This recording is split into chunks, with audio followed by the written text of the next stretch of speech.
Indo-British Advanced Pain Clinic, Noppimayam Surgery Duram. For appointments 9155515563. Pawan Kalyan గారు ఒక పోర్ట్కి కాకినాడ పోర్ట్కి వెళ్ళి అక్కడ అక్రమంగా బియ్యాన్ని తరలిస్తున్నారు అని తెలుసుకొని సీజ్ ద షిప్ అని అంటారు. పోర్టులోదేంటి మీరు కూర్చోబెట్టి స్మగ్లింగ్ చేయడానికి సీజ్ ద షిప్. రియాలిటీ ఎలా ఉంటుందంటే ఇప్పుడు నేను ఆయిల్ ట్యాంకర్లో ఎక్కువ వర్క్ చేస్తాను కదా, మా షిప్పింగ్లో ఎలా జరుగుతుంది ఇల్లీగల్ యాక్టివిటీస్.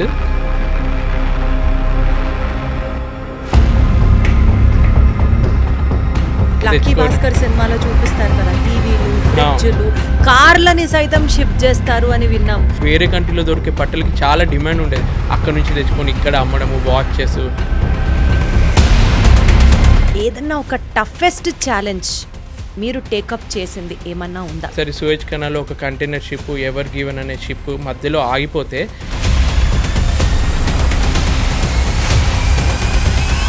ఒకవేళ ఆ రోజు మీ టీం అంతా కలిసి ఆ పని చేసుండకపోతే కాన్సిక్వెన్సెస్ ఎలా ఉండేవి? 3 లక్షల టన్నుల ఆయిల్ని క్యారీ చేసే షిప్ వాళ్ళకి ఒక్క నిమిషంకి కూడా ఒక రేట్ అనేది ఉంటుంది. టైటానిక్ సినిమాలో చూపించినటువంటి న్యాచురల్ కెలామిటీ అంత బీభత్సం, ఒక రాక్కి వెళ్ళి షిప్ గుద్దుకోవడం. మొన్న సింగపూర్లో ఒక ఫైర్ యాక్సిడెంట్ జరిగింది. ఏంటంటే ఒక షిప్ యాంకర్లో ఉంది, ఇంకో షిప్ వచ్చి దాన్ని గుద్దింది అనమాట. 2 ఆయిల్ ట్యాంకర్లే. ఆయిల్ అంటే ఎంత డేంజరో మీకు తెలుసు. ఏదో ఒక సముద్రంలో ఆయిల్ ట్యాంకర్స్ స్పిల్ అయ్యి అక్కడికక్కడ మంటలు వచ్చేసి మొత్తం చాలామంది, అంటే మెరైన్ అట్మాస్ఫియర్ని మొత్తం నాశనం చేసి ఒక్క చుక్క ఆయిల్ కూడా బయట పడొద్దు అన్న ఒక లా తీసుకొచ్చారు. మన చేతుల్లో ఉండదు కదా, ఒక్క చుక్క ఆయిల్ కూడా పడొద్దు అంటే. అది ఒక ప్లాస్టిక్ ముక్క కానీ వుడెన్ బ్లాక్స్ కానీ ఏవి సముద్రంలో మేము వేయొద్దు.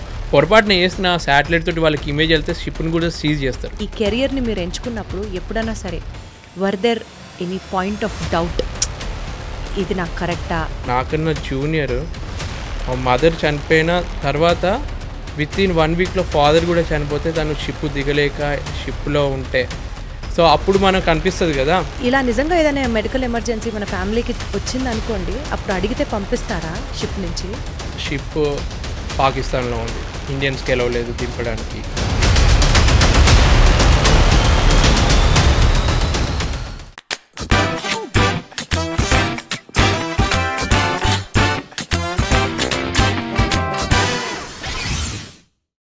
హలో ఎవ్రీబడి, అందరికీ నమస్కారం. Welcome to deep talks with Deepthi. ఒక డాక్టర్ యూనిఫామ్ ఏంటి అంటే తెల్లకోట అని చెప్పేస్తాం. ఆ తెల్లకోట వేసుకొని ఒక డాక్టర్ నడిచొస్తూ ఉంటే తెలియకుండానే 2 చేతులు ఆయనకి దండం పెట్టాలనిపిస్తుంది. ఒక పోలీసుడి యూనిఫామ్ అంటే కాకి చొక్క వెనకాల బోలెడంతా స్వెట్ ఉంటుంది, బోలెడంతా స్ట్రెస్ ఉంటుంది, బోలెడంతా సమాజ హితం ఉంటుంది.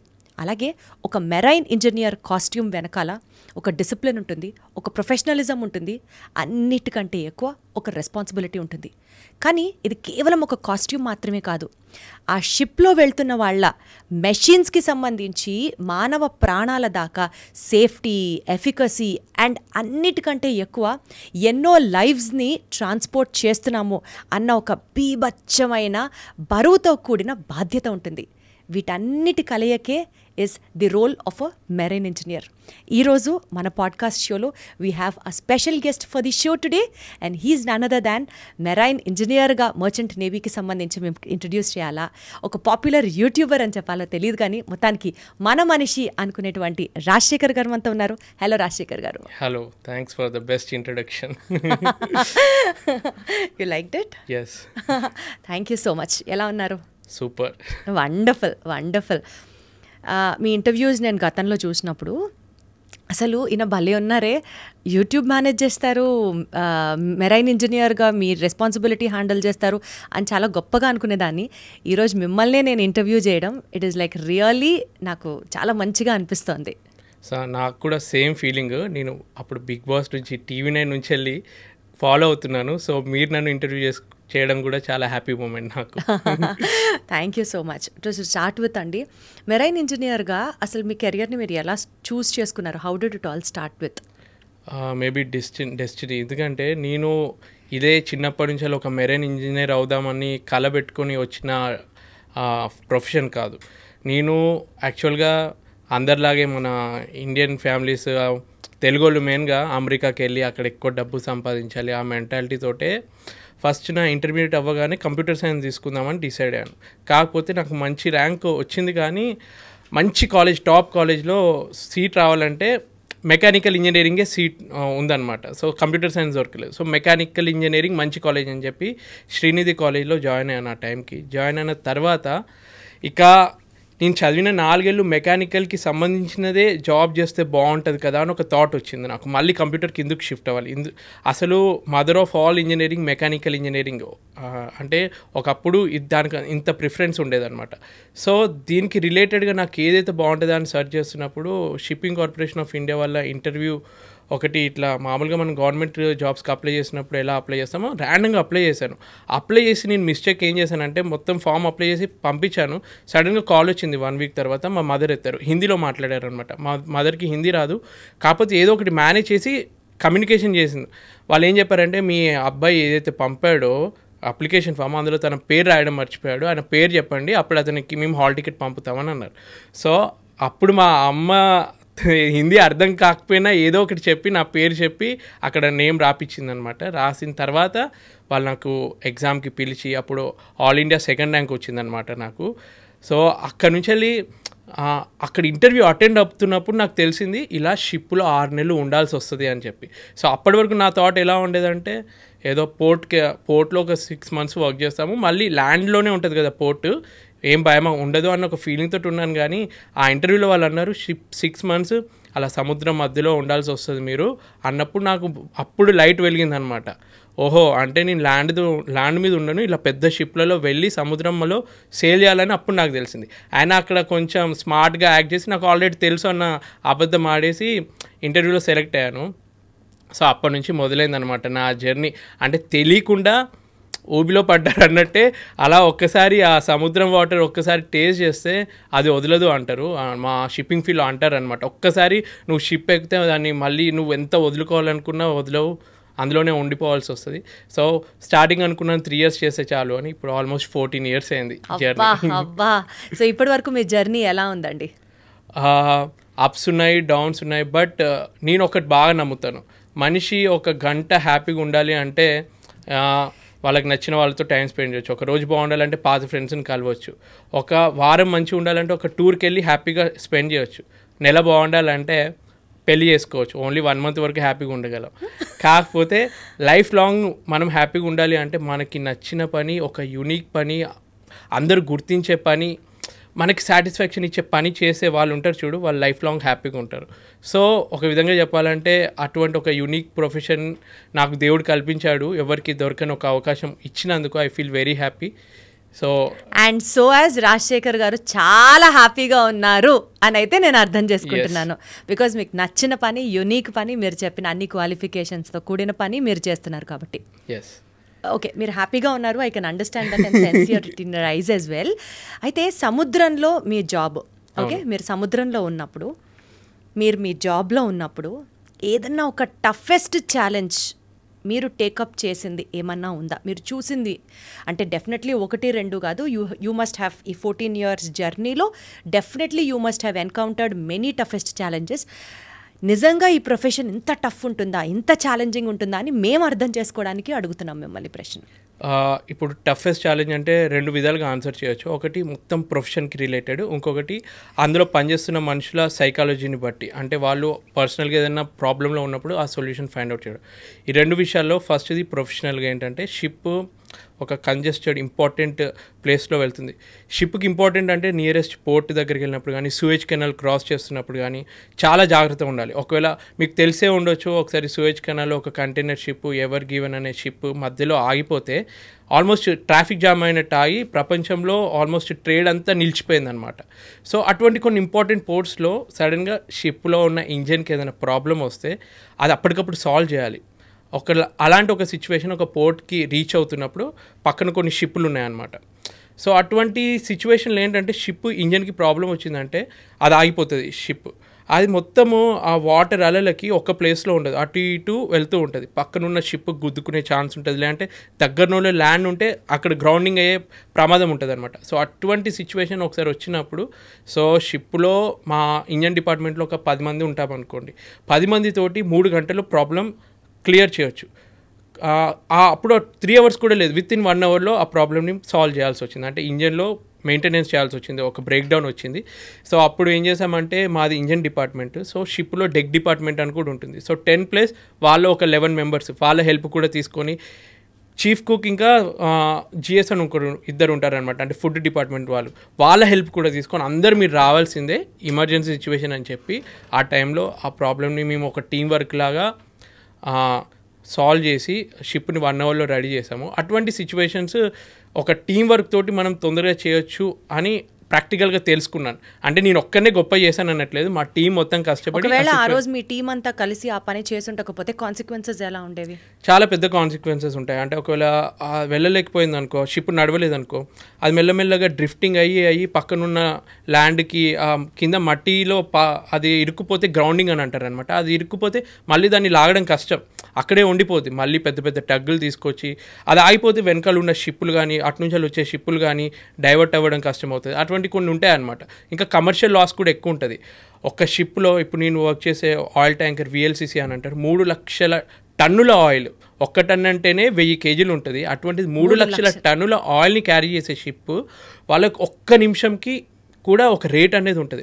ఒక్క రోజుకి ఒక $80,000 రెంట్ కడతారు వాళ్ళు షిప్కి. 1 గంట ఆగిపోయినా కానీ వాళ్ళకి హెవీ లాసే కదా, వీళ్ళు అనుకున్న టైంకి అది రీచ్ అవ్వాలి. సో మా మెయిన్ పని ఏముంటుందంటే, ఆ గూడ్స్ ఏదైతే మేము ట్రాన్స్పోర్ట్ చేస్తున్నామో ఈ పోర్ట్ నుంచి ఆ పోర్ట్కి అనుకున్న టైంకి రీచ్ అయ్యేలాగా, సేఫ్గా రీచ్ అయ్యేలాగా చేయడం అనమాట. సో అది అంటే ప్రొఫెషనల్గా వైజ్గా నేను తీసుకుంటే వన్ ఆఫ్ ది ఛాలెంజెస్. ఇలాంటి ప్రతి ఒక్క మెరైన్ ఇంజనీర్ షిప్లో వర్క్ చేస్తున్న వాళ్ళు ఫేస్ చేసే ఉంటారు. బట్ ఆ టైంకి చాలా టఫ్ అనిపిస్తుంది. 100%. అయితే ఇలాంటి సిచ్యువేషన్స్లోనే ఒక మెరైన్ ఇంజనీర్గా ఒక షిప్లో మీరు ఉన్నప్పుడు మీరు తీసుకున్న ఒక అద్భుతమైన డెసిషన్ వల్ల, ఒక టైమ్లీ, ఒక ఇన్స్టంటేనియస్ డెసిషన్ వల్ల షిప్ సేఫ్టీ ఎన్ష్యూర్ అయ్యి చాలామంది ప్రాణాలు నిలిచాయి, అదొక సాటిస్ఫాక్షన్ ఉంటుంది చూసారా. డెఫినెట్లీ ఈ డెసిషన్ నేను ఈ టైంకి తీసుకొని ఉండకపోతే షిప్ కొలాప్స్ అయిపోయేది అన్న సందర్భం మీ కెరియర్లో మీకు ఏమైనా ఎదురైందా? అంటే all the pride, all the efforts goes to you అన్నట్టు టైమ్లీ డెసిషన్ బై రాజశేఖర్ తీసుకున్నారా? అట్లాంటి సందర్భం ఏమైనా వచ్చిందా? స్పెషల్గా నేననే కాదు, యాక్చువల్గా ఇటువంటి మేజర్ డెసిషన్స్ అన్ని షిప్లో క్యాప్టెన్ తీసుకుంటారనమాట. సో క్యాప్టెన్ అయినా కానీ he's the head of the ship, మొత్తం కంట్రోల్ తన మీద ఉంటుంది. కాకపోతే తను మా మీద డిపెండ్ ఎప్పుడు అవుతారంటే, టెక్నికల్గా ఇంజన్కి సంబంధించి, మిషనరీకి సంబంధించి తను హ్యాండిల్ చేయలేడు. ఏదున్నా కానీ ప్రాబ్లం ఇది, ఇప్పుడు ఒక షిప్ ఉంది, యాంకర్లో ఉంది, కాకపోతే ఒకేసారి సైక్లోన్ వచ్చింది, అక్కడ నుంచి వెళ్ళి దాన్ని యాంకర్ని ఎత్తి వెంటనే ఇంకో ప్లేస్కి వెళ్ళాలి, లేదంటే ఆ సిచ్యువేషన్ అవుట్ ఆఫ్ కంట్రోల్ అయిపోయి పొల్యూషన్ అయ్యే ఛాన్స్ ఉండొచ్చు, ఏదైనా అయ్యే ఛాన్స్ ఉండొచ్చు అని కెప్టెన్ వెంటనే సడన్గా ప్రకృతిలో ఏం జరుగుతుందో మనకు తెలియదు, సైక్లోన్ వస్తుంది అంటే అతను డైరెక్ట్ మాకు చెప్తాడు. సో ఆ టైంకి మేము మెషినరీని తొందరగా రెడీ చేయడము, ఇటువంటి చిన్న చిన్న ఛాలెంజెస్. ఒకసారి ఏం జరిగిందంటే, ఇప్పుడు మీకు తెలిసే ఉంటుంది, కొన్ని దేశాలలో పేద దేశం నుంచి వెళ్ళి దగ్గరలో ఉన్న వేరే దేశానికి వెళ్ళడానికి వలసకి చాలామంది వెళ్తారు. అలాంటి సిచ్యువేషన్లో ఒకసారి మా షిప్ ఒక ఎమర్జెన్సీ కాల్ వచ్చింది. వాళ్ళు ఏమన్నారంటే, మా షిప్లో అరౌండ్ మేము 200 members ఉన్నాము, మా దగ్గర ఉన్న ఫుడ్ అయిపోయింది, మీరు ఫుడ్ ఇవ్వలేకపోతే మా ప్రాణాలు కూడా ఛాన్స్ ఉన్నాయి, ఆల్రెడీ 1 week నుంచి ఏం తినలేదు అని ఒక ఎమర్జెన్సీ మెసేజ్ వచ్చింది. సో అక్కడ వాళ్ళైతే ఏదైతే కమ్యూనికేషన్ చేసిందో అదొక కోఆర్డినేషన్ సెంటర్కి వెళ్తారు అనమాట. సో వాళ్ళు మా షిప్ క్యాప్టెన్కి మెసేజ్ పెట్టారు, మీ షిప్ వాళ్ళు ఏదైతే మెసేజ్ పెట్టినో దాని దగ్గరలోనే ఉంది, మీరు కొంచెం వెతికి ఆ షిప్ కోఆర్డినేట్స్ వాళ్ళు ఇస్తారనమాట, లొకేషన్ని వెతికి మీరు ఫుడ్ ఇవ్వండి అని. అంటే వితిన్ నాకు తెలిసి 1 hourలో షిప్లో మాకు 1 రోజులకు సంబంధించిన ఫుడ్ ఉంటే దాంట్లో మేము ఒక 10 రోజులకి సంబంధించిన ఫుడ్ పెట్టుకొని మిగిలిన 20 రోజులకు సంబంధించిన ఫుడ్ని అంతా ప్యాక్ చేసి వితిన్ 1 hour అందరు కలిసి ప్యాక్ చేసి.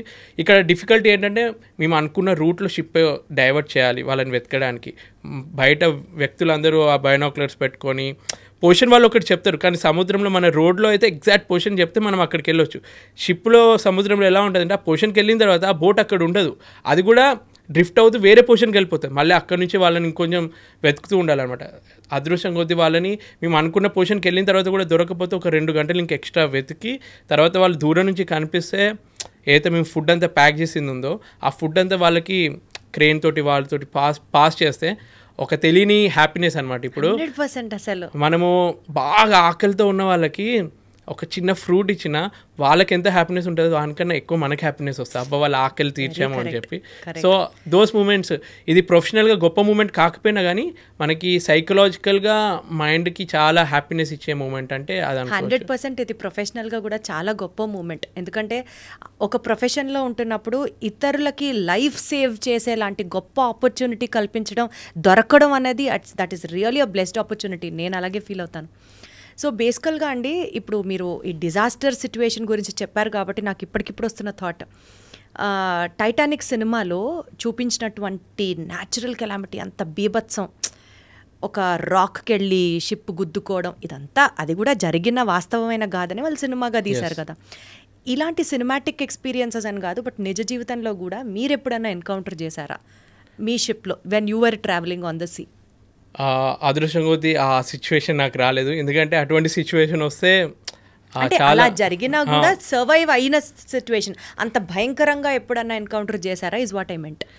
నేను పర్సనల్గా ఎక్స్పీరియన్స్ కాలేదు, కానీ మా ఫ్రెండ్స్ ఎక్స్పీరియన్స్ అయినవి అవన్నీ విని నాకు అనిపించింది కొంచెం నేను లక్ ఎక్కువ ఉంది అనుకుంటా. నాకు అంటే అటువంటి డేంజరస్ సిచ్యువేషన్ ఎక్స్పీరియన్స్ అవ్వలేదు. బట్ ఇప్పటికీ ఆ టైటానిక్ అనేది మనకి ఎందుకంత ఫేమస్ అయిందంటే అప్పటికి ప్రపంచంలో అన్సింకబుల్ షిప్ అని చెప్పి టైటానిక్ని వాళ్ళు పబ్లిసిటీ చేసి స్టార్ట్ చేశారు షిప్ని. ది అన్సింకబుల్ అంటే ఈ షిప్ మునగదు అన్న ఒక అడ్వర్టైజ్మెంట్తో స్టార్ట్ చేసినా కానీ అది మునిగింది. అక్కడ ఎన్నో ఉన్నాయి మిస్టేక్స్. అంటే ఆ టైంలో మనకి ఏంటంటే ఏమన్నా ఉన్న ఐస్బర్గ్స్ ఉన్న అవన్నీ మనకు జీపీఎస్లో రడార్లో కనిపించేవి కాదనమాట. ఇప్పుడు టెక్నాలజీ పెరిగింది కాబట్టి సముద్రం లోపల ఏమున్నాయి, కేబుల్స్ ఏమైనా ఉన్నాయా, ఫిషింగ్ నెట్లు ఏమైనా ఉన్నాయా అన్నీ తెలుస్తున్నాయి ఈ టైంకి. ఆ టైంలో అంత టెక్నాలజీ లేదు, అప్పుడంతా మాన్యువల్గా చెక్ చేయడము, బైనాక్యులర్స్ పెట్టుకొని దూరం లేదన్నా ఉందా చూడడము. సో ఆ రోజు రాత్రి వాచ్ చేస్తున్న వాళ్ళు కొంచెం జాగ్రత్తగా ఉండుంటే వాళ్ళు ఏం చేసిందంటే బైనాక్యులర్స్ ఏదైతే ఉంటుందో ఒక డ్యూటీ చేసే ఆఫీసర్ ఇంకో డ్యూటీ ఆఫీసర్కి ఆ కీ ఇవ్వాల్సింది ఇవ్వడం మర్చిపోయాడు. సో బైనాక్యులర్ కీ ఉంటే కనుక ఆయన కూడా చూసి కొంచెం చేసేటోడేమో. అంటే ఒక సీక్వెన్స్ ఆఫ్ ఈవెంట్స్ వల్ల ఆ డిజాస్టర్ జరిగింది. బట్ ఈ కాలంలో ఇప్పుడు కూడా ఎన్నో షిప్స్ ఇలా జరుగుతాయి. ఇప్పుడు మీరు పెద్ద పెద్ద క్రూజ్ షిప్స్ మధ్యలో వింటూ ఉంటారు, షిప్ మునిగిపోయింది, ప్రయాణికులందరూ సేఫ్గా బయటకు వచ్చారు, కెప్టెన్ కూడా వాళ్ళని సేవ్ చేశాడు. ఇప్పటికీ ఆయిల్ పొల్యూషన్ జరిగి కొన్ని కంట్రీస్లో ఎలా మొన్న సింగపూర్లో ఒక ఫైర్ యాక్సిడెంట్ జరిగింది. ఏంటంటే ఒక షిప్ యాంకర్లో ఉంది, ఇంకో షిప్ వచ్చి దాన్ని గుద్దింది అనమాట. రెండు ఆయిల్ ట్యాంకర్లే. ఆయిల్ అంటే ఎంత డేంజరో మీకు తెలుసు, అది మొత్తం కాలిపోయింది అనమాట, చాలా పొల్యూషన్ అయింది. సో ఇటువంటి ఇప్పటికీ జరుగుతూ ఉంటాయి. సో బట్ ఎంత జరిగినా కానీ జరగాల్సిన ట్రేడ్ జరగాలి కాబట్టి ఇప్పుడు మన రోడ్ మీద జరిగే యాక్సిడెంట్లు ఎట్లా జరిగినా కానీ మనం ప్రయాణం చేస్తున్నాం కదా, అలానే షిప్పింగ్లో కూడా కంటిన్యూ అవుతూ ఉంటుంది. నా వరకు అయితే నేను పర్సనల్గా ఫేస్ అవ్వలేదు, కానీ ఇవన్నీ విన్నప్పుడు ఇంకా ఎక్స్ట్రా సేఫ్టీ ఎలా తీసుకోవాలి అని మాత్రం జాగ్రత్తగా పెట్టుకొని వర్క్ చేస్తాం. ఎస్ అయితేనండి, యూజువల్గా సీ సిక్నెస్ అని మనం వింటుంటాం కాబట్టి మెరైన్ ఇంజనీర్గా సముద్రంలో ఉండాల్సిన వ్యక్తిగా మీ మెంటల్ అండ్ ఎమోషనల్ స్ట్రెంగ్త్స్ గురించి కొంతసేపు మాట్లాడుకుందాము. కొంతమందికి ల్యాండ్ మీద ఉండి జస్ట్ క్రూజ్లో ఒక చిన్న హాలిడేకి వెళ్ళినా సరే కొన్ని గంటలు సముద్రంలో ఉండేసరికి ఏంటో లోన్లీగా ఉన్నాం, జనాల నుంచి దూరంగా ఉన్నాం, ఆ సీ సిక్నెస్ తీసుకోలేరు వాళ్ళు. వామిటింగ్స్ అవ్వడం కానీ, ఏదో ఒక రకమైన డిప్రెషన్లోకి ఉండడం కానీ, ఇలాంటి లక్షణాలు కొంతమందిలో ఉంటాయి. మీరు ఎప్పుడన్నా ఆ సీ సిక్నెస్ని ఫేస్ చేశారా? Maybe in your initial days I have to ask.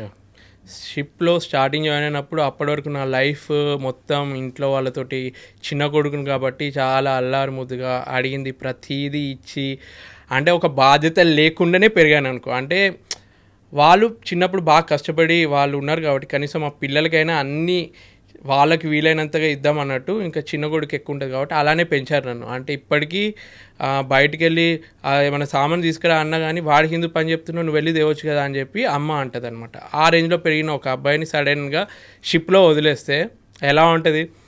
So నేను ఇప్పటికీ అనుకుంటాను, నన్ను చిన్నప్పటి నుంచి స్ట్రాంగ్గా పెంచుంటే ఆ టైంలో ఆ డిఫికల్టీ ఫేస్ అయ్యేవాడిని కాదు కదా అని చెప్పి. సో స్టార్టింగ్లో షిప్ జాయిన్ అయినప్పుడు మెంటల్గా, ఫిజికల్గా చాలా ఆ సిక్నెస్ అనేది ఉంటుంది. ఫస్ట్ సైకలాజికల్గా ఇంటికి దూరంగా ఉన్న, మన వాళ్ళకి దూరంగా ఉన్న, ఫ్రెండ్స్కి దూరంగా ఉన్న ఐసోలేషన్ అని ఒకటి ఫామ్ అవుతుంది. ఇంకొకటి ఏంటంటే ఫిజికల్గా సరిగ్గా నిద్ర పట్టదు. మనం ల్యాండ్ మీద ప్రశాంతంగా పడుకుంటాం. ఈరోజు మార్నింగ్ అంటే వచ్చాయి. నాకు ఒక్కడికి అర్థమైంది, ఎందుకంటే షిప్లో కూడా అలానే ఊగుతూ ఉన్నప్పుడు నాకు తెలుస్తుంది. ఇక్కడ ఈమెకు చెప్తే ఏమన్నది, నీకు షిప్లో ఉండి అలవాటు అయిపోయింది, ఇక్కడ కూడా ల్యాండ్ ఊతున్నట్టు, అట్లేం జరగలేదు అన్నది. తర్వాత న్యూస్లో చూసా, 1 అవర్లో వచ్చింది ఆ న్యూస్, ఎర్త్క్వేక్ టైప్ వచ్చింది అని చెప్పి. సో అంటే నాకు అన్నీ తెలుస్తాయి ఒక ఫీలింగ్ వచ్చింది. సో షిప్లో అలాంటిది ఎప్పుడు జరుగుతూనే ఉంటుంది. ఒకవేళ ఏమి జరగకుండా ఉందంటే ఇంకా నేను నిద్రలేస్తా. అలా ఊగుతూ ఉన్నప్పుడే నిద్ర సరిగ్గా పట్టుద్ది మాకు, ఎందుకంటే ఆ ఫ్లో అలా ఉంటుంది. సో స్టార్టింగ్లో ఎలా ఉంటుంది అంటే ఒకేసారి ఆ డిస్టర్బెన్స్, ఇంజన్ సౌండ్ కొంచెం వినిపిస్తుంది, అలల సౌండ్, గాలి సౌండ్. మీరు సినిమాలలో చూస్తే దయాల సినిమాలు చూస్తే ఒక సౌండ్ వస్తుంది చూడు, అలానే స్టార్టింగ్లో షిప్ ఎక్కినప్పుడు ఏదేదో సౌండ్స్ వస్తాయి. పక్కనంతా సముద్రం, గాలి సౌండ్కి చెప్పలేని భయంకరమైన సౌండ్స్ వింటాము. సో అవన్నిటికీ 1 మంత్ పట్టింది. ప్రతి ఒక్కరికి కొంచెం స్టార్టింగ్లో అది ఉంటుంది అనమాట. తర్వాత ఇప్పుడు ఎలా అయిందంటే కొత్తగా వచ్చిన వాళ్ళకి ధైర్యం చెప్తాం అన్నమాట. ఇవన్నీ కామనే, మీకు అలవాటు అయిపోతుంది. ఒక్కసారి మీరు 1 మంత్ అలవాటు చేసుకోండి, అంత నార్మల్ అయిపోతుందని ధైర్యం ఇవ్వగలను. 24 అవర్స్లో షిప్లో మీరు అసలు ఏం చేస్తారు చెప్పండి? House your day on the ship? So morning నేను ఒక 6:30కి లేస్తాను. 6:30 to 7 వరకు మామూలుగా రెగ్యులర్ బ్రష్ చేయడము అవన్నీ ఫ్రెష్ అప్ అయ్యి, తర్వాత 7కి బ్రేక్ఫాస్ట్కి వెళ్ళి 7:15 వరకు అలా బ్రేక్ఫాస్ట్ చేసుకొని తర్వాత మా ఇంజన్ డిపార్ట్మెంట్కి వెళ్తాను అనమాట. ఈసీఆర్ అంటారు, ఇంజన్ కంట్రోల్ రూమ్ అని ఉంటుంది. సో కిందికి వెళ్ళి ఒక మీటింగ్ టైప్ ఒక 20 minutes మీటింగ్ చేసుకుంటాం. ఈరోజు ఈ వర్క్ అనుకుంటున్నాము అంటే లంచ్ ముందు ఈ వర్క్ ఒకటి కంప్లీట్ చేస్తాం, లంచ్ తర్వాత ఈ టీం ఈ వర్క్ చేయాలని వర్క్ అంతా డిస్ట్రిబ్యూట్ చేస్తాం. టూల్ బాక్స్ మీటింగ్ అని అంటాం. ఆ వర్క్ మధ్యలో బ్రేక్ టైం కూడా ఇస్తామన్నమాట. ఎందుకంటే ఎంతసేపు మనం 3 hours వర్క్ చేయలేం కదా, మధ్యలో బ్రేక్ ఉంటేనే వాళ్ళు హ్యాపీగా ఉంటారు. కాబట్టి వాళ్ళకి బ్రేక్ ఇచ్చి మధ్యలో ఆ బ్రేక్ అయిపోతే 5 o'clockకి 5:30కి వర్క్ అయిపోతుంది. నేను చెప్పేది ఇంజన్ డిపార్ట్మెంట్ గురించి, నా వర్క్ నేను చేసేది. సో నేను సెకండ్ ఇంజనీర్ అంటారు నన్ను. నా షిప్కి ఎలా అంటే చీఫ్ ఇంజనీర్, మా ఇంజన్ డిపార్ట్మెంట్కి chief engineer first, second engineer. ఈ సెకండ్ ఇంజనీర్కి చీఫ్ ఇంజనీర్ ఈరోజు నాకు ఈ వర్క్ కావాలి, ఇవి అయిపోవాలి అని అంటాడు. సో నేను ఆ వర్క్ ఆయన చెప్పిన దాన్ని బట్టి ఇంకా నాకు తెలిసిన వర్క్ ఏదైనా ఇంపార్టెంట్ అంటే అవన్నీ నేను కింద వాళ్ళకి డిస్ట్రిబ్యూట్ చేసి వాళ్ళకి హెల్ప్ కావాలన్నప్పుడు సూపర్వైజ్ చేయడం నా వర్క్ అనమాట. సో అలా చేసి 5:30కి వర్క్ అయిపోయింది అనుకో. తర్వాత ఏంటంటే ఒకవేళ ఆ షిప్లో అట్మాస్ఫియర్ బాగుండి బయట క్లైమేట్ బాగుంది అంటే క్రికెట్ ఆడడానికి వెళ్ళడము, లేదంటే టేబుల్ టెన్నిస్ ఆడడము, అలా ఒక 1/2 hour అలా టైం స్పెండ్ చేసి తర్వాత డిన్నర్ చేస్తాం. మధ్యలో 12 to 1 లంచ్ అయిపోయింది.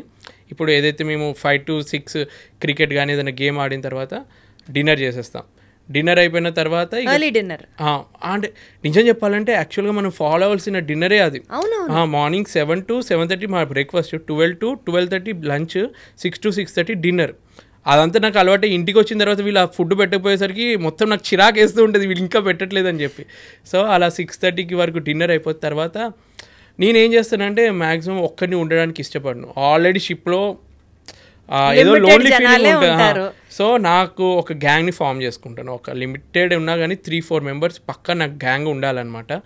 నా జూనియర్స్ని నా ఫ్రెండ్ అయిపోతాడు. అండ్ అంతసేపు కొంచెం ఓవర్ యాక్షన్ చేసి నేను వర్క్ ఇది ఇచ్చినా కానీ 6:30 తర్వాత ఫ్రెండ్స్ లాగా మేము కలిసి మూవీ చూడడము, లేదంటే సిరీస్ చూడడము, లేదంటే వీడియో గేమ్ ఆడడము, టేబుల్ టెన్నిస్, ఇంకా అలాంటిది ఏదో ఒకటి యాక్టివిటీ చేస్తాము.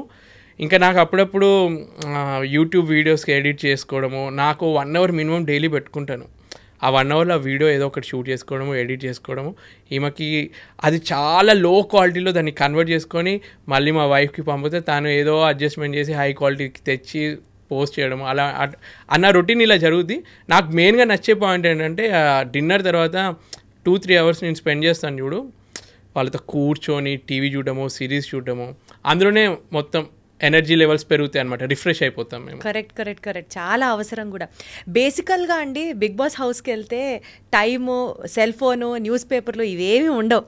సముద్రంలోకి వెళ్తే ప్రపంచంలో ఏం జరుగుతోంది అన్న అంశాలు అన్నిట్లోంచి కట్ ఆఫ్ అయిపోయినట్లు ఉంటుందా, లేకపోతే even you guys keep updating your self, ఇవి వార్తలు, ఇవి జరుగుతోంది, అట్లా మీకు కూడా ఇన్ఫర్మేషన్ తెలుస్తుందా? ఇప్పుడు మీకు ఒక 100% ఇన్ఫర్మేషన్ తెలుస్తే మాకు 10% తెలుస్తుంది. ఎందుకంటే తెలుస్తుంది కానీ మాకు అంతా ఉండదన్నమాట. ఇప్పుడు ఎక్కడ వెళ్ళినా కానీ మీకు కనిపించే మేము ఎంతోమంది కొత్త వ్యక్తులు కలుస్తూ ఉంటారు, వాళ్ళు కొత్త విషయాలు చెప్తారు మీకు, లేదంటే న్యూస్ పేపర్లో తెలుస్తూ ఉంటాయి కొత్త విషయాలు. మాకు ఎలా ఉంటుంది అంటే లిమిటెడ్ ఉంటుంది. ఏదో 1 MBలో న్యూస్ అంతా కవర్ చేస్తే ఒకటి ఇస్తారు, అది చదవడానికి కూడా అప్పుడప్పుడు మాకు టైం దొరకదు వర్క్ షెడ్యూల్ వల్ల.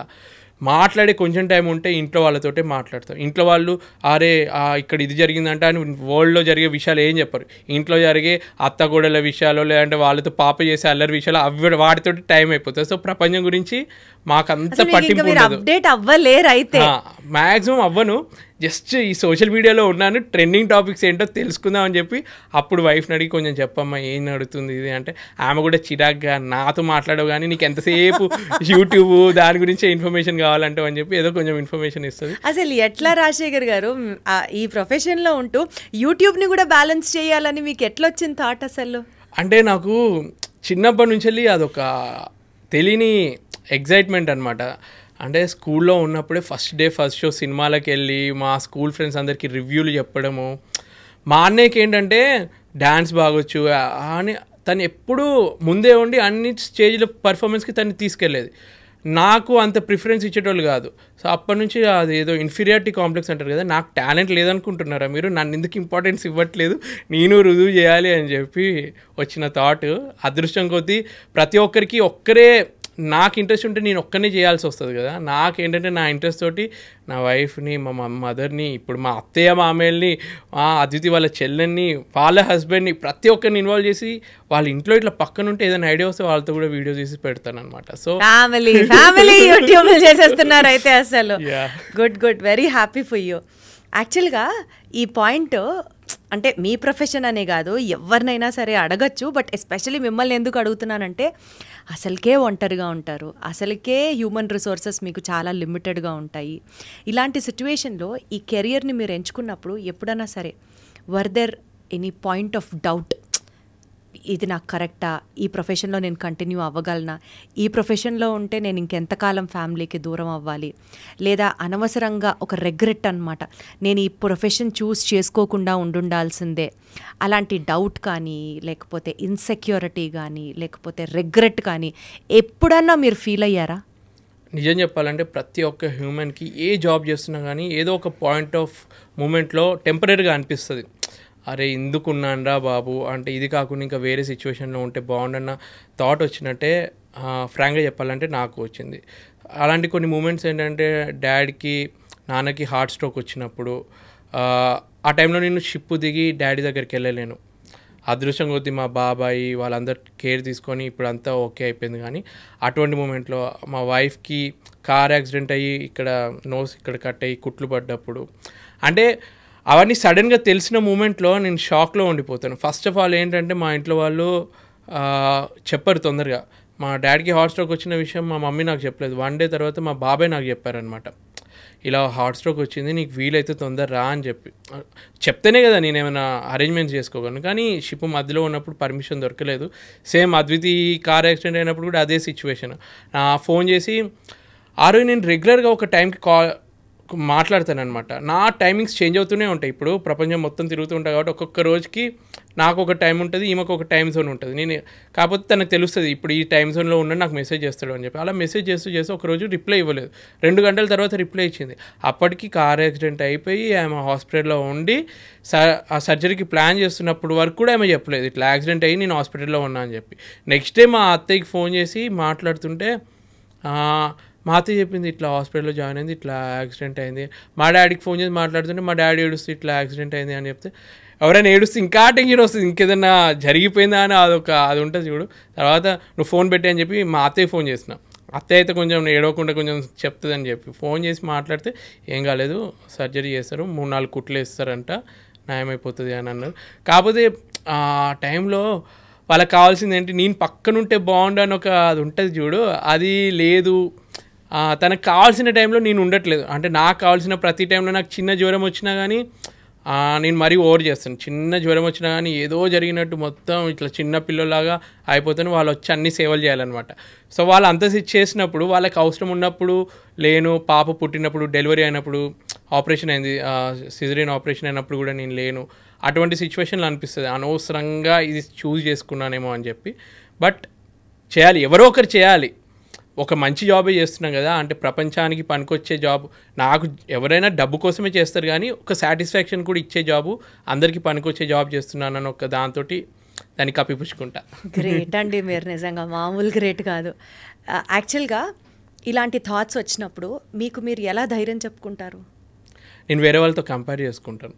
నాకు ఏంటంటే ఎవరైనా డబ్బు బాగా సంపాదించిన వాటిలో కంపారిజన్ చేసుకొని, కానీ నేను బాధల్లో ఉన్నప్పుడు నాకన్నా ఎక్కువ ఎవరు బాధపడుతున్నారా అని చెప్పి వాళ్ళ గురించి ఆలోచిస్తాను. ఎప్పుడైతే మా డాడీకి హార్ట్ స్ట్రోక్ వచ్చిందో అదే టైంలో వేరే నా జూనియర్కి కరోనా వల్ల వాళ్ళ ఇద్దరు పేరెంట్స్ చనిపోయినారు అనమాట షిప్లో ఉన్నప్పుడు. సో నా టైంకి నేను ఒక్కరిని ఆలోచించుకుంటే అబ్బా నాన్నకి హార్ట్ స్ట్రోక్ నేను లేను అని బాధ కన్నా, నాకన్నా జూనియర్ మదర్ చనిపోయిన తర్వాత విత్-ఇన్ 1 వీక్లో ఫాదర్ కూడా చనిపోతే తను షిప్ దిగలేక షిప్లో ఉంటే, సో అప్పుడు మనకు అనిపిస్తుంది కదా వాళ్ళకన్నా మనం ఎంత అదృష్టవంతులం. ఆ థాట్ తోటి ప్రపంచంలో ఏ బాధ ఉన్నా కానీ వేరే వాళ్ళతో కంపేర్ చేసుకుంటే మన బాధ కొంచెం తక్కువనే అనిపిస్తుంది. సో అట్లా కొంచెం కంపేర్ చేసుకుంటే రాజశేఖర్ గారు అంటే పాజిటివ్గా ఆలోచించాలి అని మనం అనుకుంటూ ఉంటాం, కానీ పాజిటివ్గా ఆలోచించడానికే ఇది ఒక పాజిటివ్ యాంగిల్. ఇంకొకళ్ళతో కంపేర్ చేసుకొని వాళ్ళకంటే మనం బాగున్నాం కదా అనుకుంటే నిజంగా మన కష్టం చిన్నదైపోతుంది. ఇది నేను విన్నాను, కానీ ఇప్పుడు మీరు ప్రాక్టికల్గా చెప్తుంటే నేను ఎక్కువ కనెక్ట్ అవుతున్నాను ఈ మాటతో. ఇలా నిజంగా ఏదైనా మెడికల్ ఎమర్జెన్సీ మన ఫ్యామిలీకి వచ్చింది అనుకోండి, అప్పుడు అడిగితే పంపిస్తారా షిప్ నుంచి? ఎన్నో పాయింట్స్ కవర్ అవుతాయి దీంట్లో. ఇప్పుడు ఏంటంటే ఒకవేళ షిప్ పాకిస్తాన్లో ఉంది, ఇండియన్స్కి ఎలవ్ లేదు దింపడానికి, కొన్ని కంట్రీస్లో వార్ జరుగుతుంది, లేదంటే కరోనా వల్ల అన్ని రిస్ట్రిక్షన్స్ ఉన్నాయి, కొన్ని సిచ్యువేషన్స్లో ఎంత ప్రయత్నించాను కానీ దింపలేరు. కొన్ని మంచి పోర్ట్స్లో ఉంది, షిప్ మధ్యలో ఉన్నా కానీ షిప్ని దగ్గర ఉన్న పోర్ట్కి డైవర్ట్ చేసి విత్-ఇన్ 2 డేస్లో ఆ పోర్ట్కి వెళ్ళిన తర్వాత అక్కడ నుంచి దింపే ప్రయత్నం చేయొచ్చు. ఇప్పుడు ఏంటంటే ఇన్సూరెన్స్ కవర్ అవుతుంది అనమాట. సో ఆ ఇన్సూరెన్స్లో వాళ్ళంతా క్లెయిమ్ చేసుకోవచ్చు. సో ఇటువంటి ఎమర్జెన్సీస్లో వాళ్ళు పంపే ఛాన్స్ ఉంటుంది. కొన్ని మంచి కంపెనీస్ వాళ్ళ క్రూ గురించి మంచిగా ఆలోచించే కంపెనీలు ఎవరైనా ఉంటే వాళ్ళు చేస్తారు. కానీ ఈ మధ్య ఏ కంపెనీ అయినా ఎక్కడ చూసుకున్నా ఫస్ట్ వాళ్ళకి కావాల్సింది మనీ. ఒకవేళ బాగా ఖర్చు అవుతుంది అనుకుంటే అవాయిడ్ చేయడానికి మ్యాక్సిమం ట్రై చేస్తారు. మ్యాక్సిమం షిప్పింగ్ కంపెనీస్ కూడా అంతే, మ్యాక్సిమం అవాయిడ్ చేస్తారు. వాళ్ళు నువ్వు 4 months కాంట్రాక్ట్ 6 months కాంట్రాక్ట్ నువ్వు సైన్ చేసావు, అన్ని రోజులు నువ్వు ఉండాల్సిందే అన్న పాయింట్ తోటి ఉంటుంది. జరిగినా సరే యూజువల్గా రావడానికి సిచ్యువేషన్స్ కండిషన్స్ అప్లై. ఏమన్నా మరీ ఎమర్జెన్సీ అంటే ఇక దగ్గర రిలేటివ్ అయింది అంటే అప్పుడు బాగా ఆలోచించి డైవర్ట్ చేసి పంపడం అట్లా చేసే కంపెనీస్ ఉన్నాయి. బట్ మ్యాక్సిమం చాలా మటుకు చేయరు. అసలు యూజువల్గా షిప్లో వర్క్ చేయడం అంటేనే ఒక హై స్ట్రెస్ అట్మాస్ఫియర్లో వర్క్ చేయడం అన్నట్టు లెక్క. ఇప్పుడు మీరు చెప్తున్న సిచ్యువేషన్స్ చూస్తున్నా సరే, ఇలాంటి సిచ్యువేషన్స్లో ఉన్నప్పుడు అంటే ఫస్ట్ ఆఫ్ ఆల్ ఫ్యామిలీకి దూరంగా ఉంటాం, సెకండ్ ఆఫ్ ఆల్ ఒక 20-25 మంది క్రూ ఉంటారు. అందులో బాగా మనకు తెలిసిన వాళ్ళు ఒక 3-4 మీరు చెప్పినట్లుగా ఒక బ్యాచ్ ఉంటుంది. ఇంత లిమిటెడ్ రిసోర్సెస్లో ఉన్నప్పుడు, ఒక హై స్ట్రెస్ ఎన్విరాన్మెంట్లో పనిచేస్తున్నప్పుడు మెంటల్ హెల్త్ డిస్టర్బ్ అవ్వదా అండి? అందుకే నాకు రిఫ్రెష్ అవ్వడానికి అందరూ అంటారు మనిషి మంచి బుక్కులు చదవాలి, లేదంటే మెడిటేషన్ చేయాలి, యోగా చేయాలి, పెద్ద పెద్ద మాటలు చెప్తారు. నాకు తెలిసి నా వరకు ఏంటంటే నీకు నచ్చిన 2-3తోటి 2 గంటలు అంత సొల్లు మాట్లాడినా కానీ మైండ్లో ఉన్న బాధని షేర్ చేసుకోవడానికి ఎవరైనా ఒకరుండి లేదంటే నవ్వుకుంటూ ఏదో ఒకటి మాట్లాడితే మైండ్ రిఫ్రెష్ అయిపోతుంది. ఇక్కడ మనకి ఎంటర్టైన్మెంట్ కోసం ఎన్నో ఆప్షన్స్ ఉన్నాయి. కావాలంటే సినిమాకి వెళ్ళొచ్చు, ఏదన్నా చేయొచ్చు. మనం ఇక్కడ డబ్బులు పెడితే ఏ ఎంటర్టైన్మెంట్ అయినా దొరుకుతుంది. షిప్లో అలా ఉండదు, ఎంత డబ్బున్నా కానీ లిమిటెడ్లో మనం వెతుక్కోవాలి. సో అలా కొంచెం వాళ్ళతో మాట్లాడటము. మెయిన్గా నేనేం చేస్తానంటే, ఇప్పుడు చాలామంది వర్క్లో బిజీగా ఉండి మొత్తం అప్పుడప్పుడు కోపంతో తిడుతూ ఉంటాం. మనిషి వర్క్ ఈ టైంలో అవ్వట్లేదని పొరపాటున ఎవరితోటి ఏదన్నా నువ్వు వేస్ట్ గాడివి ఎందుకు చేయలేకపోయినావు ఈ టైంకి అట్లా ఏమైనా సీరియస్గా అయినా కానీ ఆ రోజు ఈవినింగ్ కల్లా మళ్ళీ వాళ్ళతో క్రికెట్ ఆడి మాటల్లోనే అరే ఏదో వర్క్లో అన్నాను నువ్వు ఫీల్ అవ్వలేదు కదా అంటే, అరే సార్ మీరే కదా ఇప్పుడు అవన్నీ ఎందుకు వర్క్ టెన్షన్లో అన్నారు కదా. నేను అందుకే ఎక్కువ ఈ ఆటలు ఆడడానికి, గ్రూప్ యాక్టివిటీస్ చేయడానికి. ఈ మధ్య ఎలా అయిందంటే కల్చర్, సోషల్ మీడియా, ఇంటర్నెట్లు షిప్లలో ఈ మధ్య వచ్చాయన్నమాట. కొంచెం కాస్ట్లీ ఎక్కువైనా కానీ ప్రతి ఒక్కరు వర్క్ అవ్వగానే క్యాబిన్లో ఐసోలేట్ అయిపోయి అదే వాళ్ళ గర్ల్ ఫ్రెండ్ తోటి వైఫ్ తోటి గంటలు మాట్లాడి మళ్ళీ వర్క్ పొద్దున వచ్చేస్తారు. నేనంటే నువ్వు మాట్లాడు, 1 గంట బయటకు వచ్చి మాతో టైం స్పెండ్ చేయి, నువ్వు షేర్ చేసుకో. నువ్వు సోషలైజ్ అవ్వలేదు అనుకో అట్లనే సైకోలాగా తయారైపోతావు. చాలామంది షిప్పింగ్లో ఉన్న వాళ్ళు కొన్ని ఇయర్స్ తర్వాత ఆ అట్మాస్ఫియర్కి లోన్లీగా ఉండి కొందరు ఎలా అవుతారంటే ఇంటికి వచ్చి కూడా ఇంట్లో పెళ్ళాము దగ్గర ఏం అనలేక షిప్కి వచ్చి మొత్తం జూనియర్స్ మీద ఆ సైకో అవన్నీ చూపిస్తారనమాట. సో అలా అవ్వద్దు అంటే కొంచెం సోషలైజ్ అయ్యి వేరే వాళ్ళతో ఉంటే నీకు తెలుస్తుంది ఎంపతి అంటే ఏంటో తెలుస్తుంది అని చెప్పి వాళ్ళందరితో అలా సోషలైజ్ అవ్వడానికి సీక్రెట్ ఇదే అనమాట మీరు షిప్లో ఉన్నప్పుడు. నేను మ్యాక్సిమం కోప్పడ్డాను. పొరపాటున మనిషికి ఎప్పుడో ఒకసారి కోపం వచ్చి ఏదో నడిచినా కానీ ఆ రోజు కవర్ చేస్తాను. ఎందుకంటే నేను జూనియర్గా ఉన్నప్పుడు నాకు ఒక సీనియర్ చాలా ఫ్రెండ్లీగా హెల్ప్ చేస్తూ ఉండేది. ఒకరోజు పొరపాటున ఏదో అంటే వర్క్లోనే ఏదో తిట్టాడు, ఇది కూడా తెలియదారా నీకు అన్నట్టు ఏదో అనగానే ఆ రోజు ఒక 1 hour ఏదో బయటికి వెళ్ళినట్టు వెళ్ళి ఏడ్చిన, నన్ను అంటాడా సార్ అని ఆ ఫీలింగ్ అయిపోయింది అనమాట. అదే నేను కనెక్ట్ చేసుకుంటాను. నేను పొరపడిన అన్నానంటే అలాగనే వీడు ఏడుస్తాడేమో బాధపడతాడేమో. నాకు ఇంకో టెన్షన్ ఏంటంటే నా సేఫ్టీ కూడా నేను చూసుకుంటాను. షిప్లో ఎలా ఉంటారంటే ఈ కాలము నేను 14 years నుంచి ఉన్నాను. ఇప్పుడు కొత్త జాయిన్ అవ్వాలంటే నెక్స్ట్ జనరేషన్ అనే అనుకోవాలి. జనరేషన్ గ్యాప్ వచ్చినట్టే. నా జనరేషన్కి ఆ జనరేషన్కి కొంచెం చేంజెస్ ఉంటాయి. నేనున్నంత స్ట్రాంగ్గా నెక్స్ట్ జనరేషన్ ఉండాలని ఉండదు. వాళ్ళ వర్క్ కల్చర్ డిఫరెంట్ ఉంటుంది. వాళ్ళకి తగ్గట్టు ఇప్పుడు కోప్పడితే పడేటోళ్ళు ఎవ్వరు లేరు.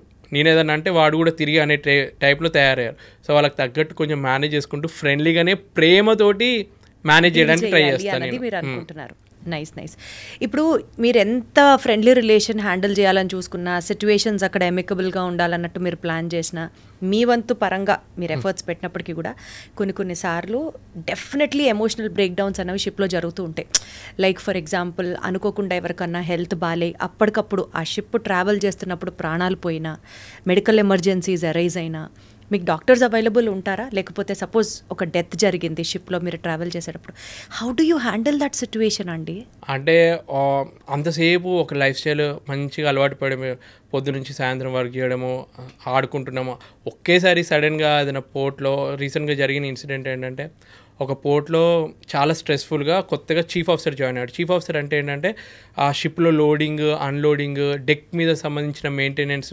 ఇప్పుడు నేను ఇంజన్ డిపార్ట్మెంట్ ఎలా అయితే మేనేజ్మెంట్ లెవెల్లో హ్యాండిల్ చేస్తానో డెక్ డిపార్ట్మెంట్లో అతను హ్యాండిల్ చేస్తాడు అనమాట. సో అక్కడ లోడింగ్ అవుతుందన్నమాట. సో తనకి కొత్తగా జాయిన్ అయ్యాడు, చాలా స్ట్రెస్ ఫీల్ అయ్యాడు. మొత్తం బాడీ అంతా చెమటలు పడిపోయినాయి, కొలాప్స్ అయిపోయి కింద పడిపోయాడు.